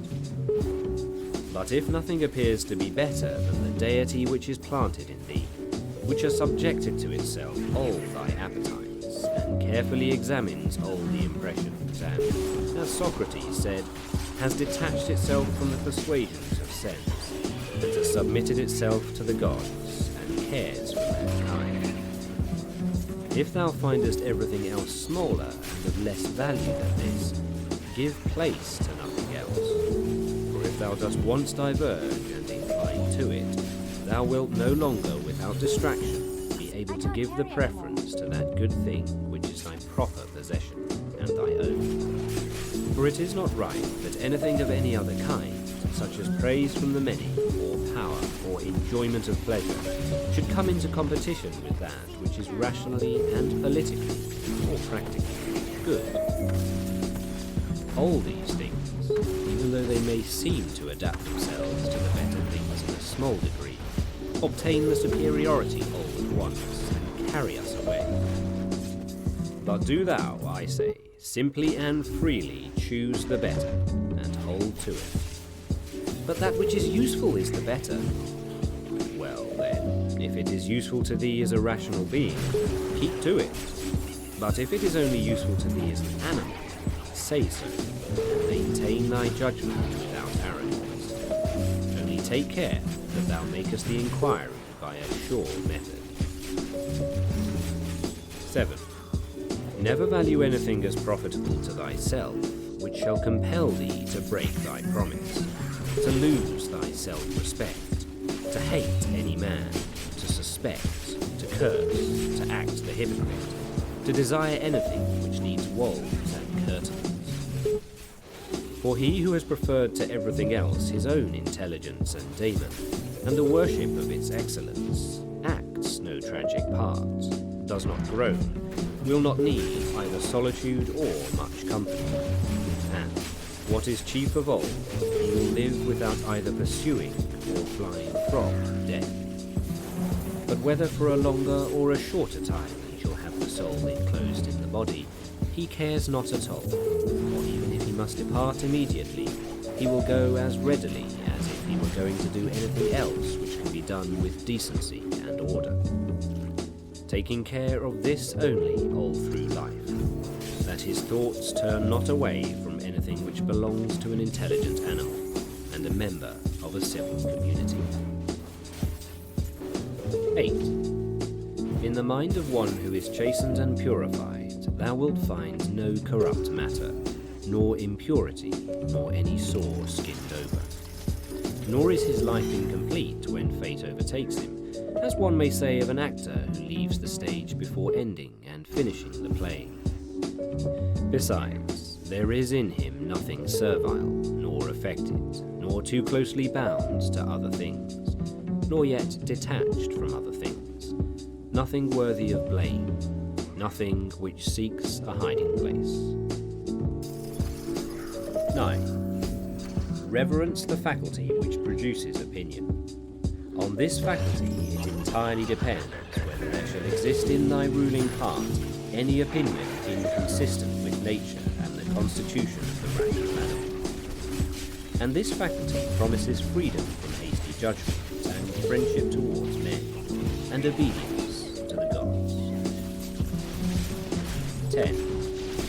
Throwing away then all things, hold to these only which are few, and besides, bear in mind that every man lives only this present time, which is an indivisible point, and that all the rest of his life is either past or it is uncertain. Short then is the time which every man lives, and small the nook of the earth where he lives, and short too the longest posthumous fate, and even this only continued by a succession of poor human beings, who will very soon die, who know not even themselves, much less him who died long ago. 11. To the aids which have been mentioned, let this one still be added. Make for thyself a definition or description of the thing which is presented to thee, so as to see distinctly what kind of a thing it is in its substance, in its nudity, in its complete entirety, and tell thyself its proper name, and the names of the things of which it has been compounded, and into which it will be resolved. For nothing is so productive of elevation of mind as to be able to examine methodically and truly every object which is presented to thee in life, and always to look at things so as to see at the same time what kind of universe this is, and what kind of use everything performs in it, and what value everything has with reference to the whole, and what with reference to man, who is a citizen of the highest city, of which all other cities are like families. What each thing is, and of what it is composed, and how long it is the nature of this thing to endure, which now makes an impression on me, and what virtue I have need of with respect to it, such as gentleness, manliness, truth, fidelity, simplicity, contentment, and the rest. Wherefore, on every occasion a man should say, "This comes from God, and this is according to the appointment and spinning of the thread of destiny, and such like coincidence and chance. And this is from one of the same stock, and a kinsman and partner, one who knows not, however, what is according to his nature. But I know. For this reason I behave towards him according to the natural law of fellowship, with benevolence and justice. At the same time, however, in things indifferent, I attempt to ascertain the value of each. 12. If thou workest at that which is before thee, following right reason seriously, vigorously, calmly, without allowing anything else to distract thee, but keeping thy divine part pure, as if thou shouldst be bound to give it back immediately, if thou holdest to this, expecting nothing, fearing nothing, but satisfied with thy present activity according to nature, and with heroic truth in every word and sound which thou utterest, thou wilt live happy, and there is no man who is able to prevent this. 13. As physicians have always their instruments and knives ready for cases which suddenly require their skill, so do thou have principles ready for the understanding of things divine and human, and for doing everything, even the smallest, with a recollection of the bond which unites the divine and human to one another. For neither wilt thou do anything well which pertains to man, without at the same time having a reference to things divine, nor the contrary. 14. No longer wonder at hazard, for neither wilt thou read thy own memoirs, nor the acts of the ancient Romans and Hellenes, and the selections from books which thou wast reserving for thy old age. Hasten then to the end which thou hast before thee, and, throwing away idle hopes, come to thy own aid, if thou carest at all for thyself, while it is in thy power. 15. They know not how many things are signified by the words stealing, sowing, buying, keeping quiet, seeing what ought to be done. For this is not affected by the eyes, but by another kind of vision. 16. Body, soul, intelligence. To the body belongs sensation, to the soul, appetites, to the intelligence, principles. To receive the impressions of forms by means of appearances belongs even to animals. To be pulled by the strings of desire belongs both to wild beasts and to men who have made themselves into women, and to a Phalaris and a Nero. And to have the intelligence that guides to the things which appear suitable belongs also to those who do not believe in the gods, and who betray their country and do their impure deeds when they have shut the doors. If, then, everything else is common to all that I have mentioned, there remains that which is peculiar to the good man, to be pleased and content with what happens, and with the thread which is spun for him, and not to defile the divinity which is planted in his breast, nor disturb it by a crowd of images, but to preserve it tranquil, following it obediently as a god, neither saying anything contrary to the truth, nor doing anything contrary to justice. And if all men refuse to believe that he lives a simple, modest, and contented life, he is neither angry with any of them, nor does he deviate from the way which leads to the end of life, to which a man ought to come pure, tranquil, ready to depart and without any compulsion, perfectly reconciled to his lot.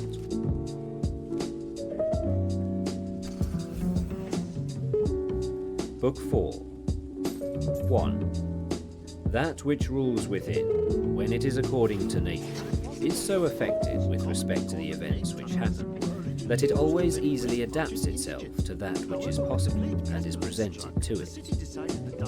For it requires no definite material, but it moves towards its purpose, under certain conditions, however, and it makes the material for itself out of that which opposes it, as fire lays hold of what falls into it, by which a small light would have been extinguished. But when the fire is strong, it soon appropriates to itself the matter which is heaped on it, and consumes it, and rises higher by means of this very material. 2. Let no act be done without a purpose, nor otherwise than according to the perfect principles of art. 3. Men seek retreats for themselves, houses in the country, seashores and mountains, and thou too art wont to desire such things very much.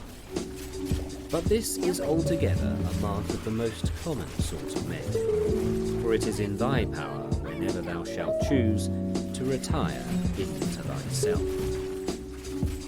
For nowhere, either with more quiet or more freedom from trouble, does a man retire than into his own soul, particularly when he has within him such thoughts that by looking into them he is immediately in perfect tranquillity. And I affirm that tranquillity is nothing else than the good ordering of the mind. Constantly then, give thyself this retreat, and renew thyself, and let thy principles be brief and fundamental, which, as soon as thou shalt recur to them, will be sufficient to cleanse the soul completely, and to send thee back free from all discontent with the things which thou returnest. For with what art thou discontented? With the badness of men? Recall to thy mind this conclusion, that rational animals exist for one another, and that to endure is a part of justice, and that men do wrong involuntarily. And consider how many already, after mutual enmity, suspicion, hatred and fighting, have been stretched dead, reduced to ashes, and be quiet at last. But perhaps thou art dissatisfied with that which is assigned to thee out of the universe. Recall to thy recollection this alternative. Either there is providence, or atoms. Or remember the arguments by which it has been proved that the world is a kind of political community, and be quiet at last.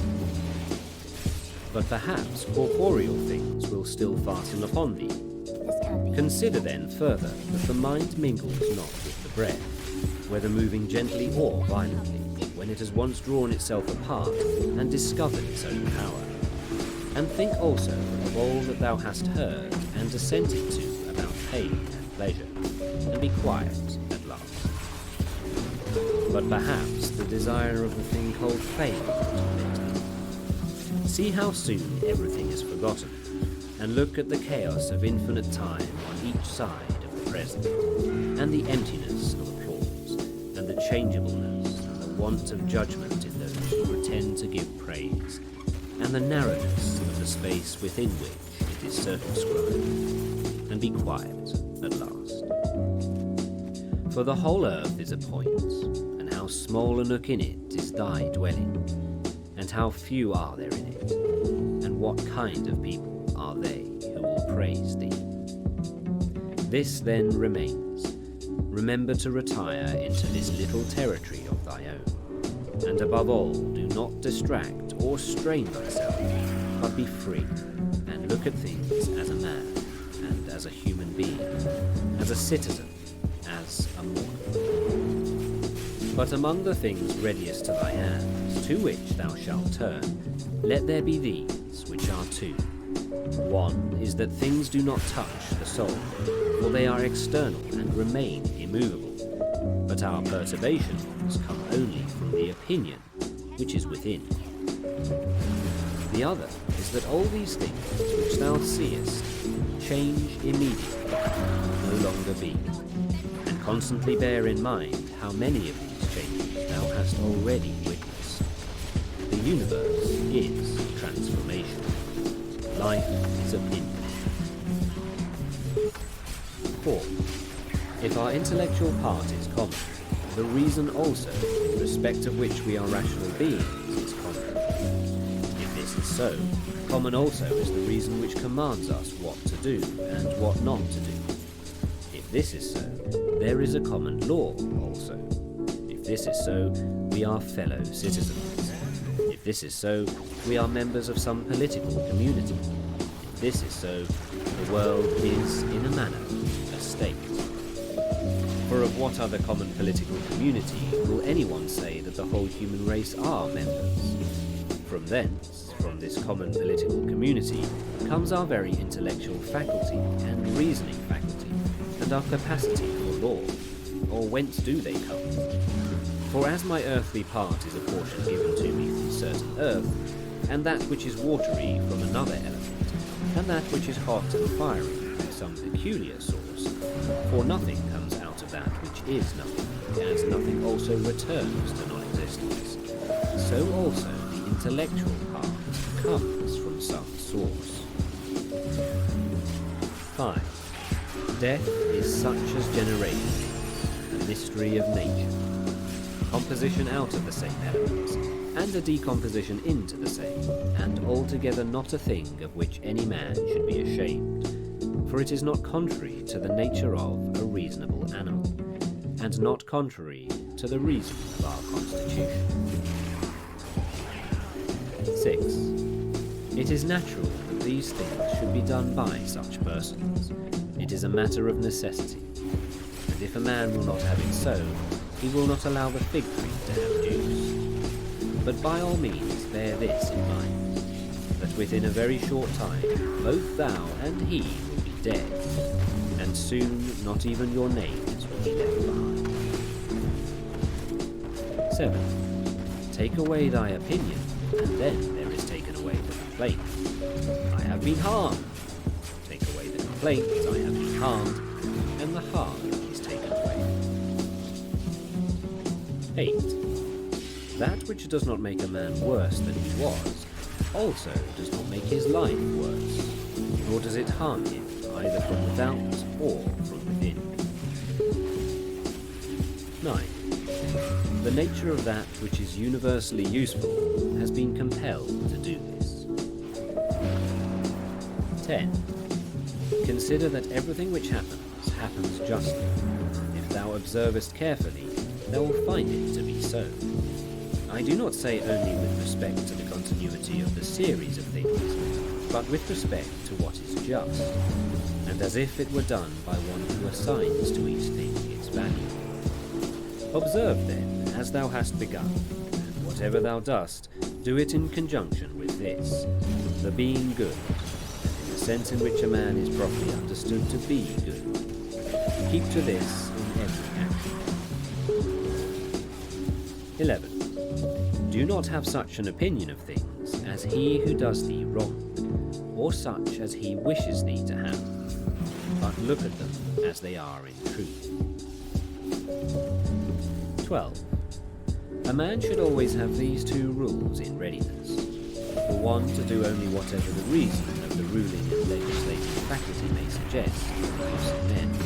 The other to change thy opinion if there is anyone at hand who sets thee right and moves thee from any opinion. But this change of opinion must proceed only from a certain persuasion, as of what is just or of common advantage and the like, not because it appears pleasant or brings reputation. 13. Hast thou reason? I have. Why then dost not thou use it? For if this does its own work, what else dost thou wish? 14. Thou hast existed as a part. Thou shalt disappear in that which produced thee, but rather thou shalt be received back into its seminal principle by transmutation. 15. many grains of frankincense on the same altar. One falls before, another falls after, but it makes no difference.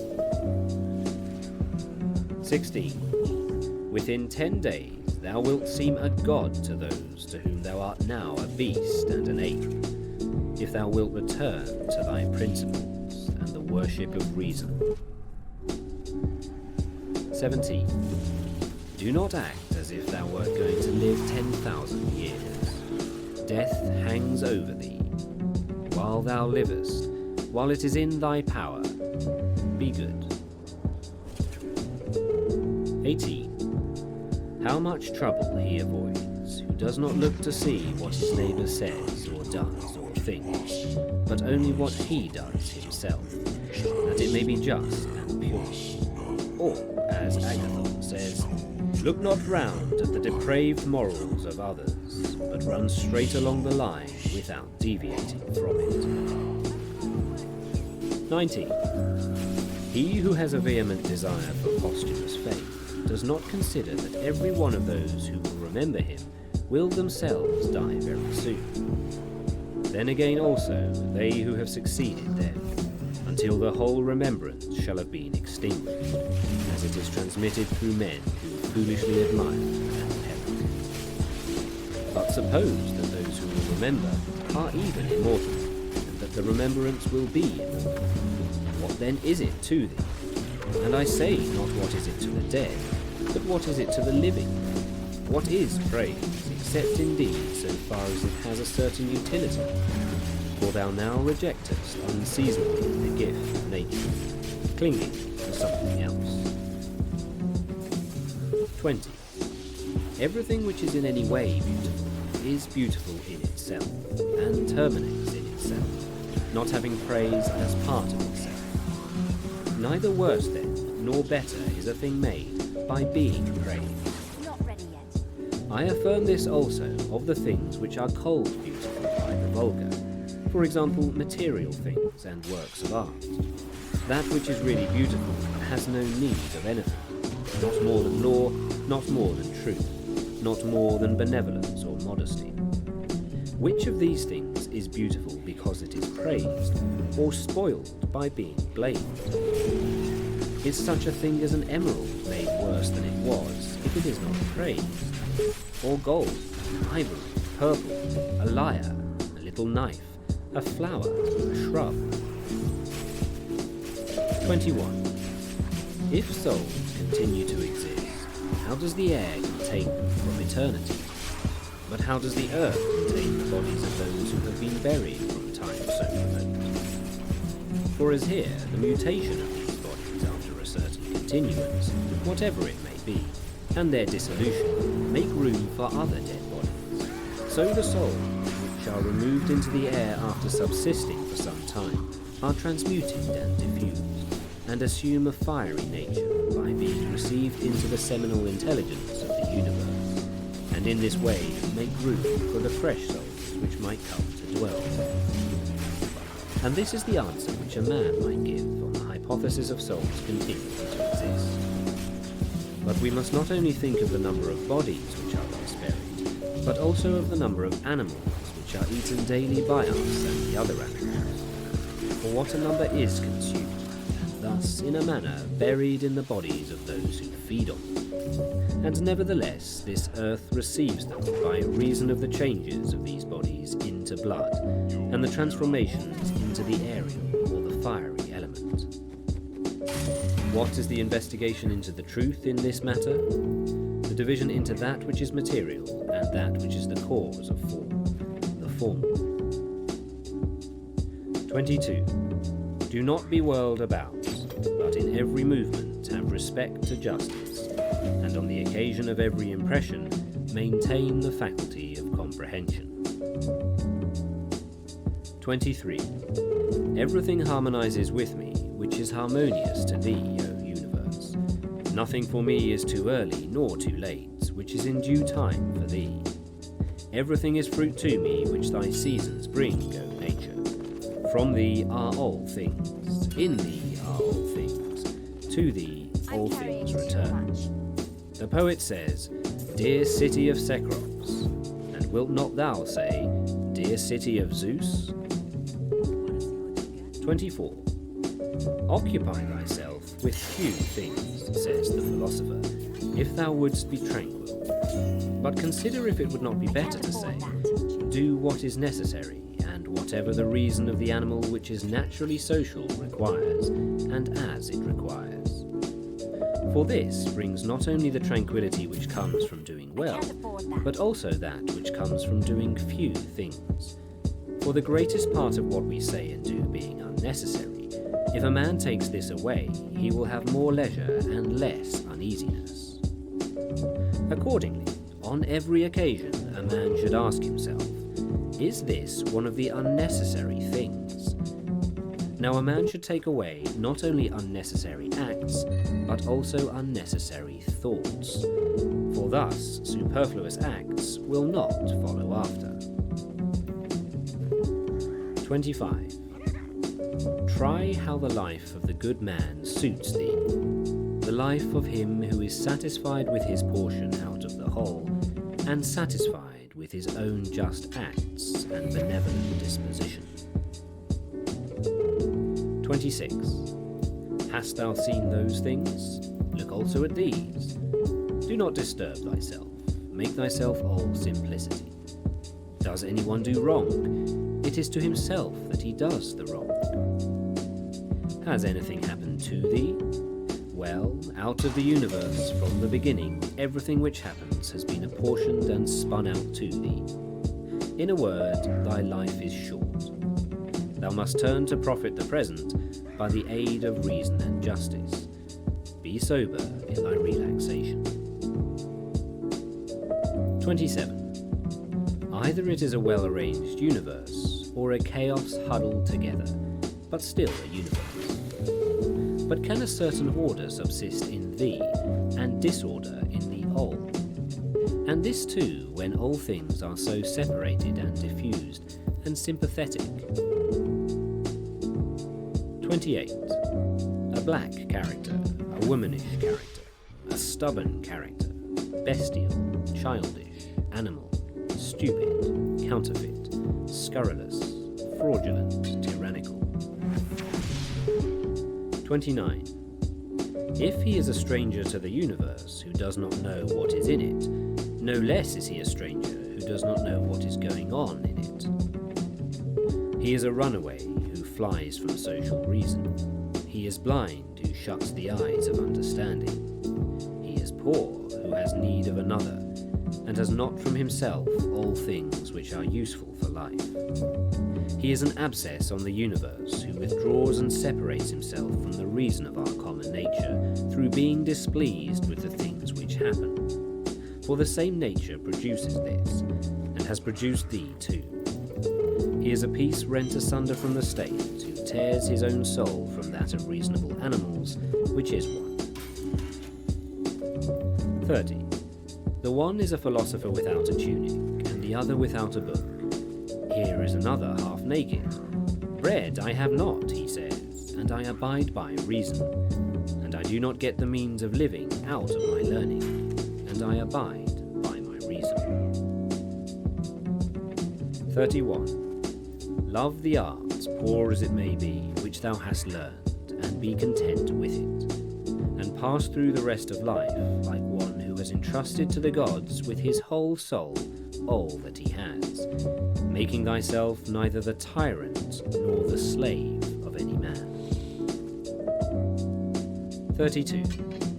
Consider, for example, the times of Vespasian. Thou wilt see all these things: people marrying, bringing up children, sick, dying, warring, feasting, trafficking, cultivating the ground, flattering, obstinately arrogant, suspecting, plotting, wishing for some to die, grumbling about the present, loving, heaping up treasure, desiring consulship, kingly power.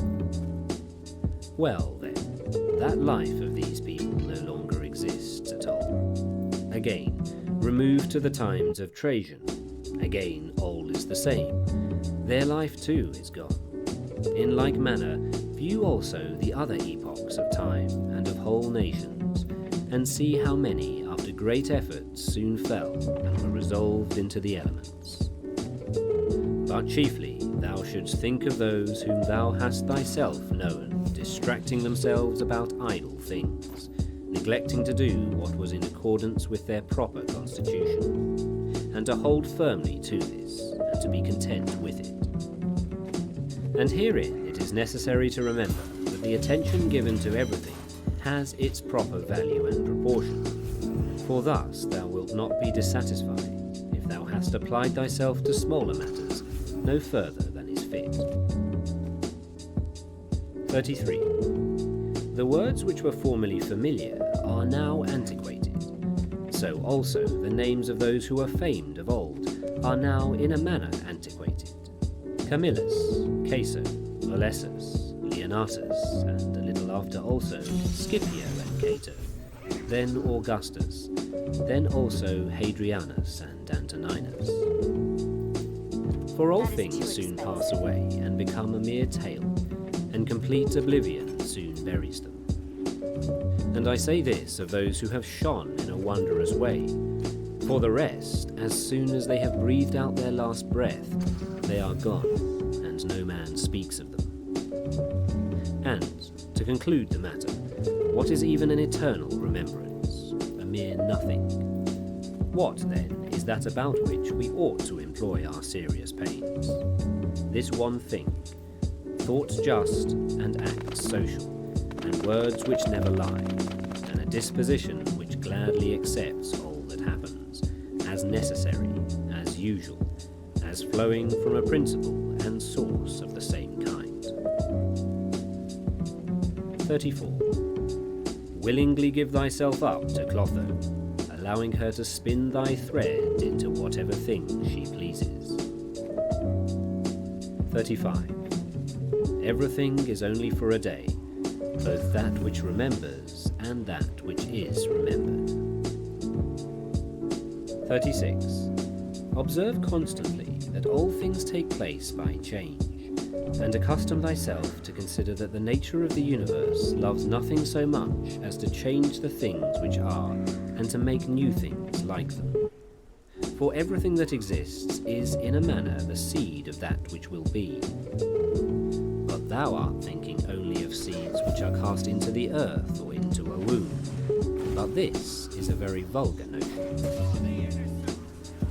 37. Thou wilt soon die, and thou art not yet simple, nor free from perturbations, nor without suspicion of being hurt by external things, nor kindly disposed towards all, nor dost thou yet place wisdom only in acting justly. 38. Examine men's ruling principles, even those of the wise, what kind of things they avoid, and what kind they pursue. 39. What is evil to thee does not subsist in the ruling principle of another, nor yet in any turning and mutation of thy corporeal covering. Where is it, then? It is in that part of thee in which subsists the power of forming opinions about evils. Let this power, then, not form such opinions, and all is well. And if that which is nearest to it, the poor body, is cut, burnt, filled with matter and rottenness, nevertheless let the part which forms opinion about these things be quiet. That is, let it judge that nothing is either bad or good, which can happen equally to the bad man and the good. For that which happens equally to him who lives contrary to nature, and to him who lives according to nature, is neither according to nature, nor contrary to nature. 40. Constantly regard the universe as one living being, having one substance and one soul, and observe how all things have reference to one perception, the perception of this one living being, and how all things act with one movement, and how all things are the cooperating causes of all things which exist. Observe too the continuous spinning of the thread, and of the contexture of the web. 41. Thou art a little soul bearing about a corpse, as Epictetus Epictetus used to say. 42. It is no evil for things to undergo change, as no good for things to subsist in consequence of change. 43. Time is like a river made up of the events which happen, and a violent stream. For as soon as a thing has been seen, it is carried away, and another comes in its place, and this will be carried away too. 44. Everything which happens is as familiar and as well known as the rose in spring and the fruit in summer. For such is disease, and death, and calumny, and treachery, and whatever else delights fools or vexes them. 45. In the series of things, those which follow are always aptly fitted to those which have gone before. For this series is not like a mere enumeration of disjointed things, which is only a necessary sequence, but it is a rational connection. And as all existing things are arranged together harmoniously, so the things which come into existence exhibit no mere succession, but a certain wonderful relation. 46. Always remember the saying of Heraclitus, that the death of earth is to become water, and the death of water is to become air, and the death of air is to become fire, and reversely. And think too of him who forgets whither the way leads, and that men quarrel with that which they are most constantly in communion, the reason which governs the universe. And the things which they daily meet with seem to them strange, and consider that we ought not to act and speak as if we were asleep, for even in sleep we seem to act and speak, and that we ought not, like children who learn from their parents, simply to act and speak as we have been taught. 47. If any god told thee that thou shalt die tomorrow, or certainly on the day after tomorrow, thou wouldst not care much whether it was on the third day or on the morrow, unless thou wast in the highest degree mean-spirited. For how small is the difference? So think it no great thing to die after as many years as thou canst name, rather than tomorrow. 48. Think continually how many physicians are dead, after often contracting their eyebrows over the sick, and how many astrologers after predicting with great pretensions the deaths of others, and how many philosophers after endless discourses on death or immortality, how many heroes after killing thousands, and how many tyrants who have used their power over men's lives with terrible insolence as if they were immortal, and how many cities are entirely dead, so to speak, Helice and Pompeii and Herculaneum, and others innumerable. Add to the reckoning all whom thou hast known, one after another. One man after burying another has been laid out dead, and another buries him, and all this in a short time. To conclude, always observe how ephemeral and worthless human things are, and what was yesterday a little mucus, tomorrow will be a mummy or ashes. Pass then through this little space of time comfortably to nature, and end thy journey in content, as an olive falls off when it is ripe, blessing nature who produced it, and thanking the tree on which it grew. 49. Be like the promontory against which the waves continually break, but it stands firm and tames the fury of the water around it. Unhappy I am, because this has happened to me.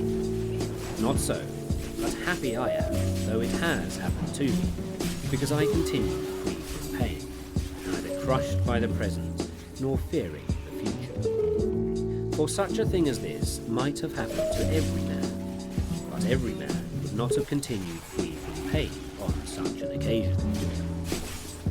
Why, then, is that rather a misfortune than this a good fortune? And dost thou in all cases call that a man's misfortune, which is not a deviation from man's nature? And does a thing seem to thee to be a deviation from man's nature, when it is not contrary to the will of man's nature? Well, thou knowest the will of nature. Will then this which has happened prevent thee from being just, magnanimous, temperate, prudent, secure against inconsiderate opinions and falsehood? Will it prevent thee from having modesty, freedom, and everything else, by the presence of which man's nature obtains all that is its own? Remember too, on every occasion which leads thee to vexation, to apply this principle. Not that this is a misfortune, but that to bear it nobly is good fortune. 50. It is a vulgar, but still a useful help towards contempt of death, to pass in review those who have tenaciously stuck to life.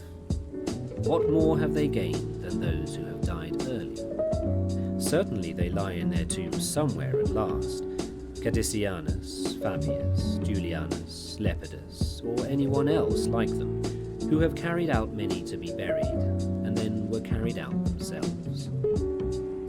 Altogether, the interval between birth and death is small, and consider how much trouble, and in company with what sort of people, and in what a feeble body, this interval is laboriously passed. Do not, then, consider life a thing of any value, or look to the immensity of time behind you, and to the time which is before you, another boundless space. In this infinity, then, what is the difference between him who lives 3 days and him who lives 3 generations? 51. Always run to the short way. The short way is the natural. Accordingly, say and do everything in conformity with the soundest reason. For such a purpose frees a man from trouble and warfare, and all artifice and ostentatious display.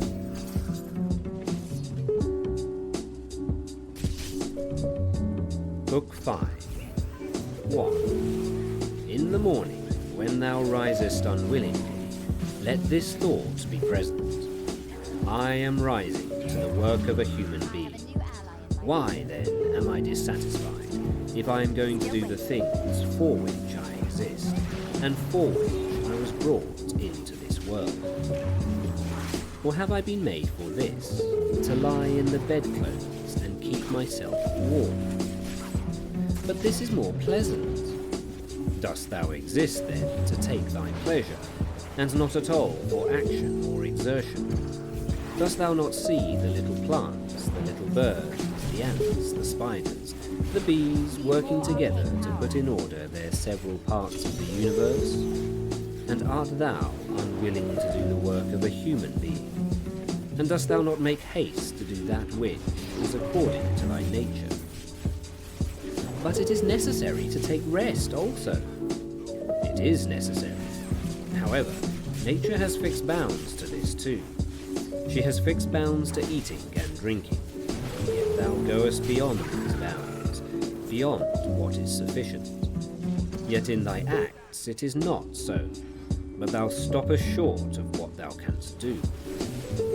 So thou lovest not thyself, for if thou didst, thou wouldst lovest thy nature and her will. But those who love their several arts exhaust themselves in working at them unwashed and without food. But thou valuest thy own nature less than the turner values the turning art, or the dancer the dancing art, or the lover of money values his money, or the vainglorious man his little gold. And such men, when they have a violent affection to a thing, choose neither to eat nor sleep rather than to perfect the things which they care for. But are the acts which concern society more vile in thy eyes and less worthy of thy labour? 2. How easy it is to repel and wipe away every impression which is troublesome or unsuitable, and immediately to be in all tranquillity. 3. Judge every word and deed which are according to nature to be fit for thee, and be not diverted by the blame which follows from any people, nor by their words. But if a thing is good to be done or said, do not consider it unworthy of thee. For those persons have their peculiar leading principle, and follow their peculiar movement. Which things do not thou regard, but go straight on, following thy own nature and the common nature, and the way of both is one. 4. I go through the things which happen according to nature, until I shall fall and rest, breathing out my breath into that element out of which I daily draw it in, and falling upon that earth out of which my father collected the seed, and my mother the blood, and my nurse the milk, out of which during so many years I have been supplied with food and drink, which bears me when I tread on it and abuse it for so many purposes. 5. Thou sayest, men cannot admire the sharpness of thy wits. Be it so, but there are many other things of which thou canst not say, I am not formed from them by nature. Show those qualities then, which are altogether in thy power, sincerity, gravity, endurance of labour, aversion to pleasure, contentment with thy portion, and with few things, benevolence, frankness, no love of superfluity, freedom from trifling, magnanimity. Dost thou not see how many qualities thou art immediately able to exhibit, in which there is no excuse of natural incapacity and unfitness, and yet thou still remainest voluntarily below the mark? Or art thou compelled through being defectively furnished by nature to murmur, and to be stingy, and to flatter, and to find fault with thy poor body, and to try to please men, and to make great display, and to be so restless in thy mind? No, by the gods, but thou mightest have been delivered from these things long ago, only if in truth thou canst be charged with being rather slow and dull of comprehension. Thou must exert thyself about this also, not neglecting it, nor yet taking pleasure in thy dullness. 6. One man, when he has done a service to another, is ready to set it down to his account as a favour conferred. Another is not ready to do this, but still in his own mind he thinks of the man as his debtor, and he knows what he has done. A third, in a manner, does not even know what he has done, but he is like a vine which has produced grapes, and seeks for nothing more after it has once produced its proper fruit. As a horse when he has run, a dog when he has tackled the game, a bee when it has made the honey, so a man, when he has done a good act, does not call out for others to come and see, but he goes on to another act, as a vine goes on to produce again the grapes in season. Must a man then be one of these, who in a manner acts thus without observing it? Yes. But this very thing is necessary, the observation of what a man is doing. For it may be said it is characteristic of the social animal to perceive that he is working in a social manner, and indeed to wish that his social partner also should perceive it. It is true that thou sayest, but thou dost not rightly understand what is now said, and for this reason thou wilt become one of those of whom I spoke before, for even they are misled by a certain show of reason. But if thou wilt choose to understand the meaning of what is said, do not fear that for this reason thou wilt omit any social act. 7. A prayer of the Athenians. Rain, rain, O dear Zeus, down on the ploughed fields of the Athenians and on the plains. In truth, we ought not to pray at all, or we ought to pray in this simple and noble fashion. 8. Just as we must understand when it is said that Asclepius prescribed to this man horse exercise, or bathing in cold water, or going without shoes, so we must understand it when it is said that the nature of the universe prescribed to this man disease, or mutilation, or loss, or anything else of the kind. For in the first case, prescribed means something like this. He prescribed this for this man as a thing adapted to procure health. And in the second case it means that which happens to every man is fixed in a manner for him suitably to his destiny. For this is what we mean when we say that things are suitable to us, as the workmen say of squared stones in walls or pyramids, that they are suitable when they fit them to one another in some kind of connection. For there is altogether one fitness, one harmony. And as the universe is made up out of all bodies to be such a body as it is, so out of all existing causes, destiny is made up to be such a cause as it is. And even those who are completely ignorant understand what I mean, for they say, destiny brought this to such a person. This then was brought, and this was prescribed to him. Let us then receive these things, as well as those which Aesculapius prescribes. Many, as a matter of course, even among his prescriptions are disagreeable, but we accept them in the hope of health. Let the perfecting and accomplishment of the things which the common nature judges to be good be judged by thee to be of the same kind as thy health. And so accept everything which happens, even if it seem disagreeable, because it leads to this, to the health of the universe, and to the prosperity and felicity of Zeus. For he would not have brought on in man what he has brought, if it were not useful for the whole. Neither does the nature of anything, whatever it may be, cause anything which is not suitable to that which is directed by it. For two reasons, then, it is right to be content with that which happens to thee.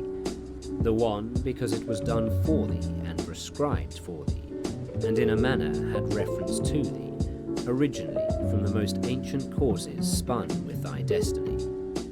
And the other, because even that which comes severally to every man is to the power which administers the universe a cause of felicity and perfection, nay, even of its very continuance.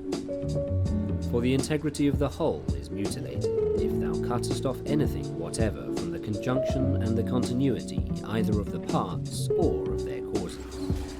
And thou dost cut off, as far as it is in thy power, when thou art dissatisfied, and in a manner triest to put anything out of the way. 9. Be not disgusted, nor discouraged, nor dissatisfied, if thou dost not succeed in doing everything according to right principles.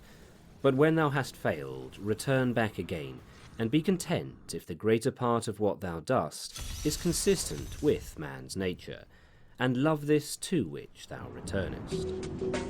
And do not return to philosophy as if she were a master, but act like those who have sore eyes, and apply a bit of a sponge and egg, or as another who applies a plaster, or drenching with water. And remember that philosophy only requires things which thy nature requires. But thou wouldst have something else which is not according to nature? It may be objected, why, what is more agreeable than this which I am doing?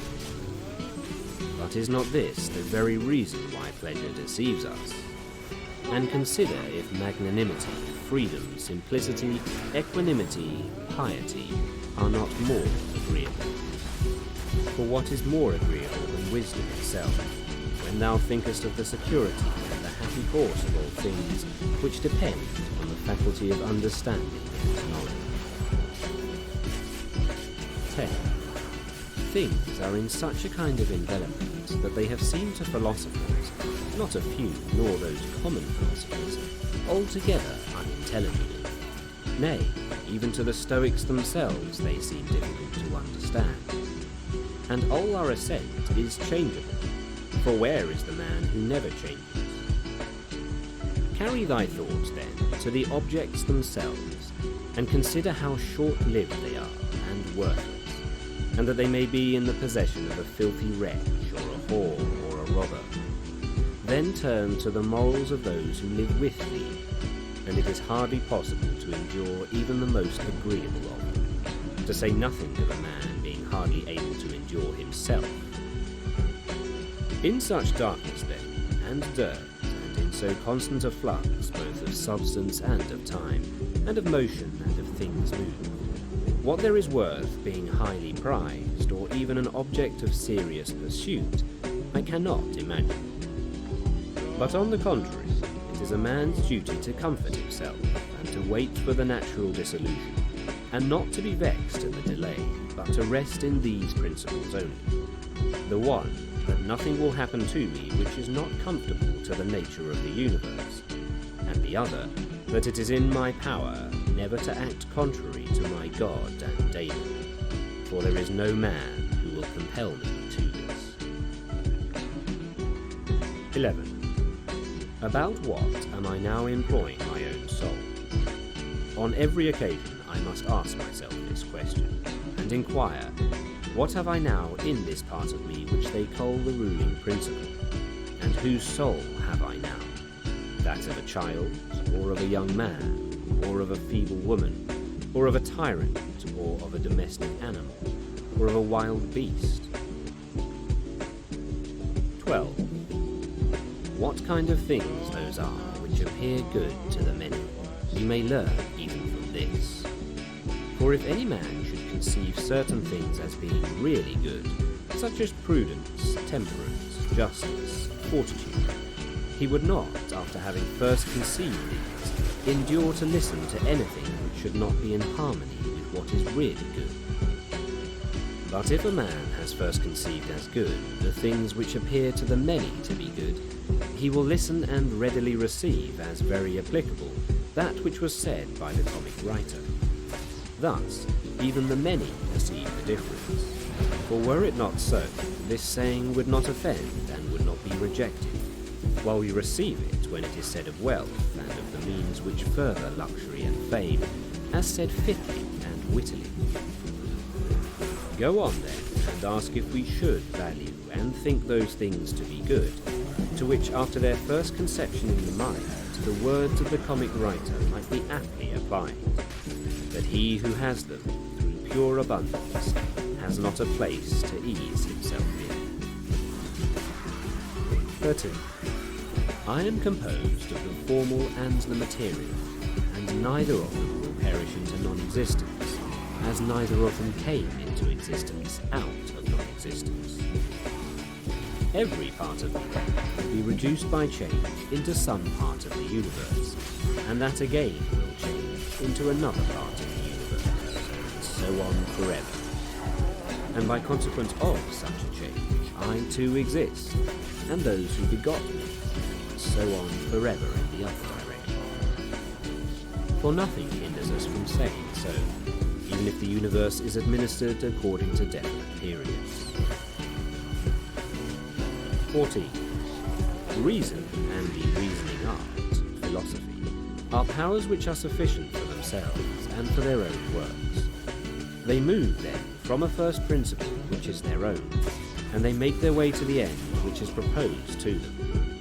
And this is the reason why such acts are named katarthoses, or right acts, which word signifies that they proceed by the right road. 15. None of these things ought to be called a man's which do not belong to a man as man. They are not required of a man, nor does man's nature promise them, nor are they the means of man's nature attaining its end. Neither then does the end of man lie in these things, nor yet that which aids to the accomplishment of this end. And that which aids toward this end is that which is good. Besides, if any of these things did belong to man, it would not be right for a man to despise them and to set himself against them. Nor would a man be worthy of praise who showed that he did not want these things, nor would he who stinted himself in any of them be good, if indeed these things were good. But now, the more of these things a man deprives himself of, or of other things like them, or even when he is deprived of any of them, the more patiently he endures the loss. Just in the same degree, he is a better man. 16. Such as are thy habitual thoughts, so also will be the character of thy mind. For the soul is dyed by the thoughts. Dye it, then, with a continuous series of thoughts as these. For instance, that where a man can live, there he can also live well. But he must live in a palace. Well then, he can also live well in a palace. And again, consider that for whatever purpose each thing has been constituted, for this it has been constituted, and towards this it is carried, and its end is in that towards which it is carried. And where the end is, there also is the advantage and the good of each thing. Now the good for the reasonable animal is society, for that we are made for society has been shown above. Is it not plain that the inferior exists for the sake of the superior? But the things which have life are superior to those which have not life, and of those which have life, the superior are those which have reason. 17. To seek what is impossible is madness. It is impossible that the bad should not do something of this kind.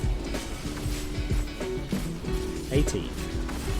Nothing happens to any man which he is not formed by nature to bear.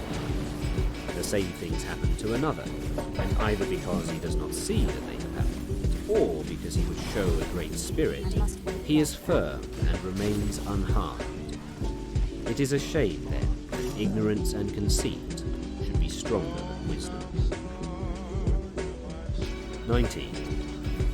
Things themselves touch not the soul, not in the least degree, nor have they admission to the soul, nor can they turn or move the soul. But the soul turns and moves itself alone. Whatever judgments it may think proper to make, such it makes for itself the things which present themselves to it. 20. In one respect, man is the nearest thing to me, so far as I must do good to men and endure them. But so far as some men make themselves obstacles to my proper acts, man becomes to me one of the things which are indifferent, no less than the sun, or wind, or a wild beast. Now it is true that these may impede my action, but they are no impediments to my effects and disposition, which have the power of acting conditionally and changing. For the mind converts and changes every hindrance to its activity into an aim, and so that which is a hindrance is made a furtherance to an act, and that which is an obstacle on the road helps us on this road. 21. Reverence that which is best in the universe, and this is that which makes use of all things and directs all things.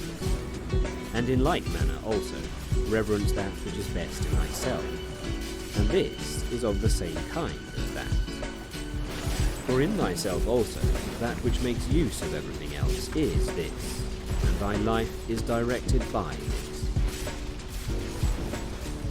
22. That which does no harm to the state does no harm to the citizen. In the case of every appearance of harm, apply this rule. If the state is not harmed by this, neither am I harmed. But if the state is harmed, thou must not be angry with him who does harm to the state. Show him where his error is. 23. Often think of the rapidity with which things pass by and disappear, both the things which are and the things which are produced. For substance is like a river in a continual flow, and the activities of things are in constant change, and it causes work in infinite variety, and there is hardly anything which stands still. And consider this which is near to thee, this boundless abyss of the past and of the future in which all things disappear. How then is he not a fool who is puffed up with such things, or plagued about them, and makes himself miserable? For they vex him only for a time, and a short time. 24. Think of the universal substance, of which thou hast a very small portion, and of universal time, of which a short and indivisible interval has been assigned to thee, and of that which is fixed by destiny, how small a part of it thou art. 25. Does another do me wrong? Let him look to it. He has his own disposition, his own activity. I now have what the universal nature wills me to have, and I do what my nature now wills me to do. 26. Let the part of thy soul which leads and governs be undisturbed by movements in the flesh, whether of pleasure or of pain. And let it not unite with them, but let it circumscribe itself and limit those effects to their parts. But when these effects rise up to the mind by virtue of that other sympathy that naturally exists in the body which is of one, then thou must not strive to resist the sensation, for it is natural. But let not the ruling part of itself add to the sensation the opinion that it is either good or bad. 27. Live with the gods. And he does live with the gods, who constantly shows them that his own soul is satisfied with that which is assigned to him, and that it does all that the Daemon wishes, which Zeus hath given to every man for his guardian who died, a portion of himself, and this is every man's understanding and reason. 28. Art thou angry with him whose armpits stink? Art thou angry with him whose mouth smells foul? What good will this anger do thee? He has such a mouth, he has such armpits. It is necessary that such an emanation must come from such things. But the man has reason, it will be said, and he is able, if he takes pains, to discover wherein he offends. I wish thee well of thy discovery. Well, then, and thou hast reason. By thy rational faculty, stir up his rational faculty. Show him his error, admonish him. For if he listens, thou wilt cure him, and there is no need of anger. Neither tragic actor nor poor. 29. As thou intendest to live when thou art gone, so it is in thy power to live here. But if men do not permit thee, then get away out of life, yet so as if thou wert suffering no harm. The house is smoky, and I quit it. Why dost thou think that this is any trouble? But so long as nothing of the kind drives me out, I remain, am free, and no man shall hinder me from doing what I choose. And I choose to do what is according to the nature of the rational and social animal. 30. The intelligence of the universe is social. Accordingly, it has made the inferior things for the sake of the superior, and it has fitted the superior to one another. Thou seest how it has subordinated, coordinated, assigned to everything its proper portion, and has brought together into concord with one another the things which are the best. 31. How hast thou behaved hitherto to the gods, thy parents, brethren, children, teachers, to those who looked after thy infancy, to thy friends, kinsfolk, to thy slaves? Consider if thou hast hitherto behaved to all in such a way that this may be said of thee: never has wronged a man in deed or word. And call to recollection both how many things thou hast passed through, and how many things thou hast been able to endure, and that the history of thy life is now complete, and thy service is ended, and how many beautiful things thou hast seen, and how many pleasures and pains thou hast despised, and how many things called honourable thou hast spurned, and to how many ill-minded folks thou hast shown a kind disposition. 32. Why do unskilled and ignorant souls disturb him who has skill and knowledge? What soul then has skill and knowledge? That which knows beginning and end, and knows the reason which pervades all substance, and through all time by fixed periods administers the universe. 33. Soon, very soon, thou wilt be ashes or a skeleton, and either a name or not even a name. But name is sound and echoed, and the things which are much valued in life are empty and rotten, and trifling, like little dogs biting one another, and little children quarrelling, laughing and then straightway weeping. But fidelity and modesty, justice and truth are fled. Up to Olympus from the widespread earth. What then is there which still detains thee here? If the objects of sense are easily changed and never stand still, and the organs of perception are dull and easily receive false impressions, and the poor soul itself is an exhalation from blood. But to have good repute amid such a world as this is an empty thing. Why then dost thou not wait in tranquillity for thy end, whether it is extinction or removal to another state? And until that time comes, what is sufficient? Why, what else than to venerate the gods and bless them, and to do good to men, and to practice tolerance and self-restraint? But as to everything which is beyond the limits of the poor flesh and breath, to remember that this is neither thine, nor in thy power. 34. Thou canst pass thy life in an equable flow of happiness, if thou canst go by the right way, and think and act in the right way.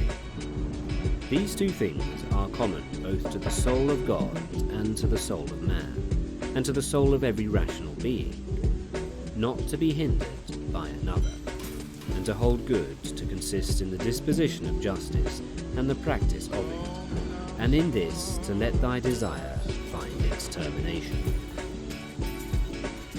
35. If this is neither my own badness, nor an effect of my own badness, and the common weal is not injured, why am I troubled about it? And what is the harm to the common weal? 36.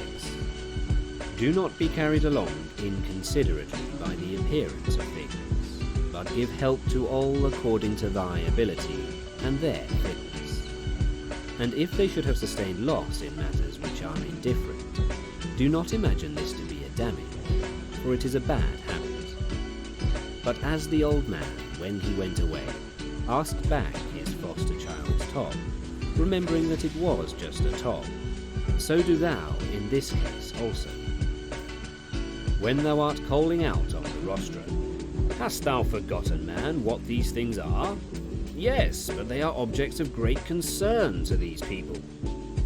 Wilt thou too then be made a fool for these things? I was once a fortunate man, but I lost it, I know not how. But fortunate means that a man has assigned to himself a good fortune, and a good fortune is good disposition of the soul, good emotions, good actions.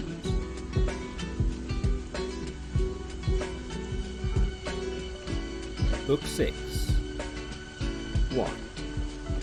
The substance of the universe is obedient and compliant, and the reason which governs it has in itself no cause for doing evil, for it has no malice, nor does it do evil to anything, nor is anything harmed by it. But all things are made and perfected according to this reason.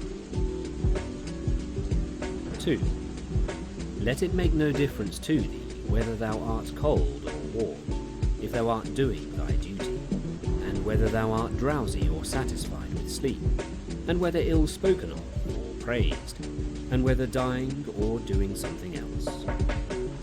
For it is one of the acts of life, this act by which we die.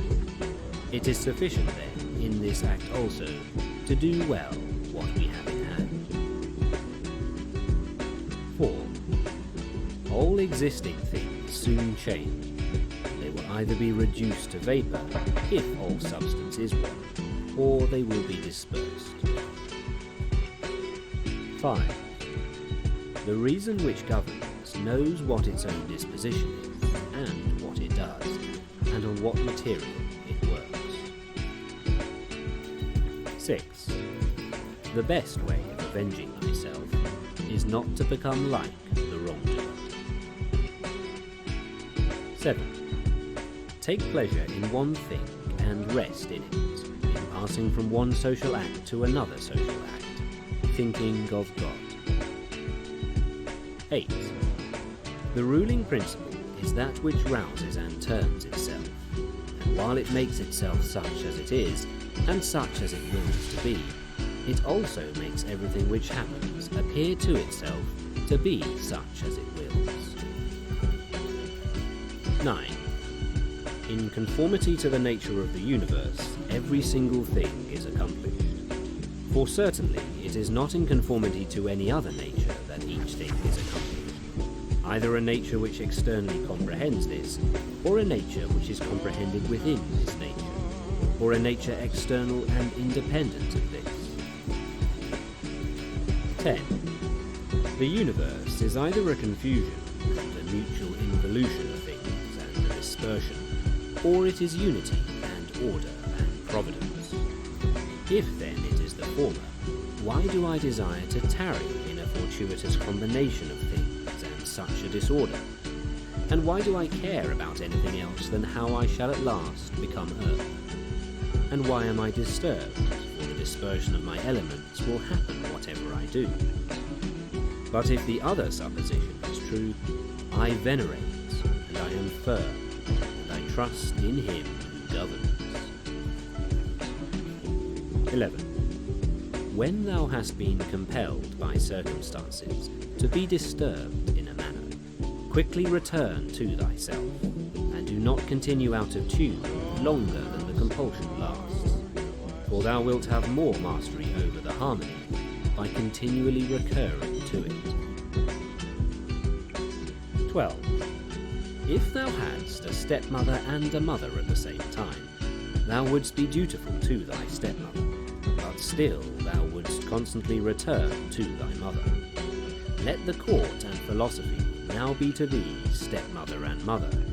Return to philosophy frequently, and repose in her, through whom what thou meetest in the court appears to thee tolerable, and thou appearest tolerable in the court. 13. When we have meat before us and such edibles, we receive the impression that this is the dead body of a fish, and this the dead body of a bird or of a pig, and again that this Falernia is only a little grape juice, and this purple robe some sheep's wool dyed with the blood of a shellfish. Such then are these impressions, and they reach the things themselves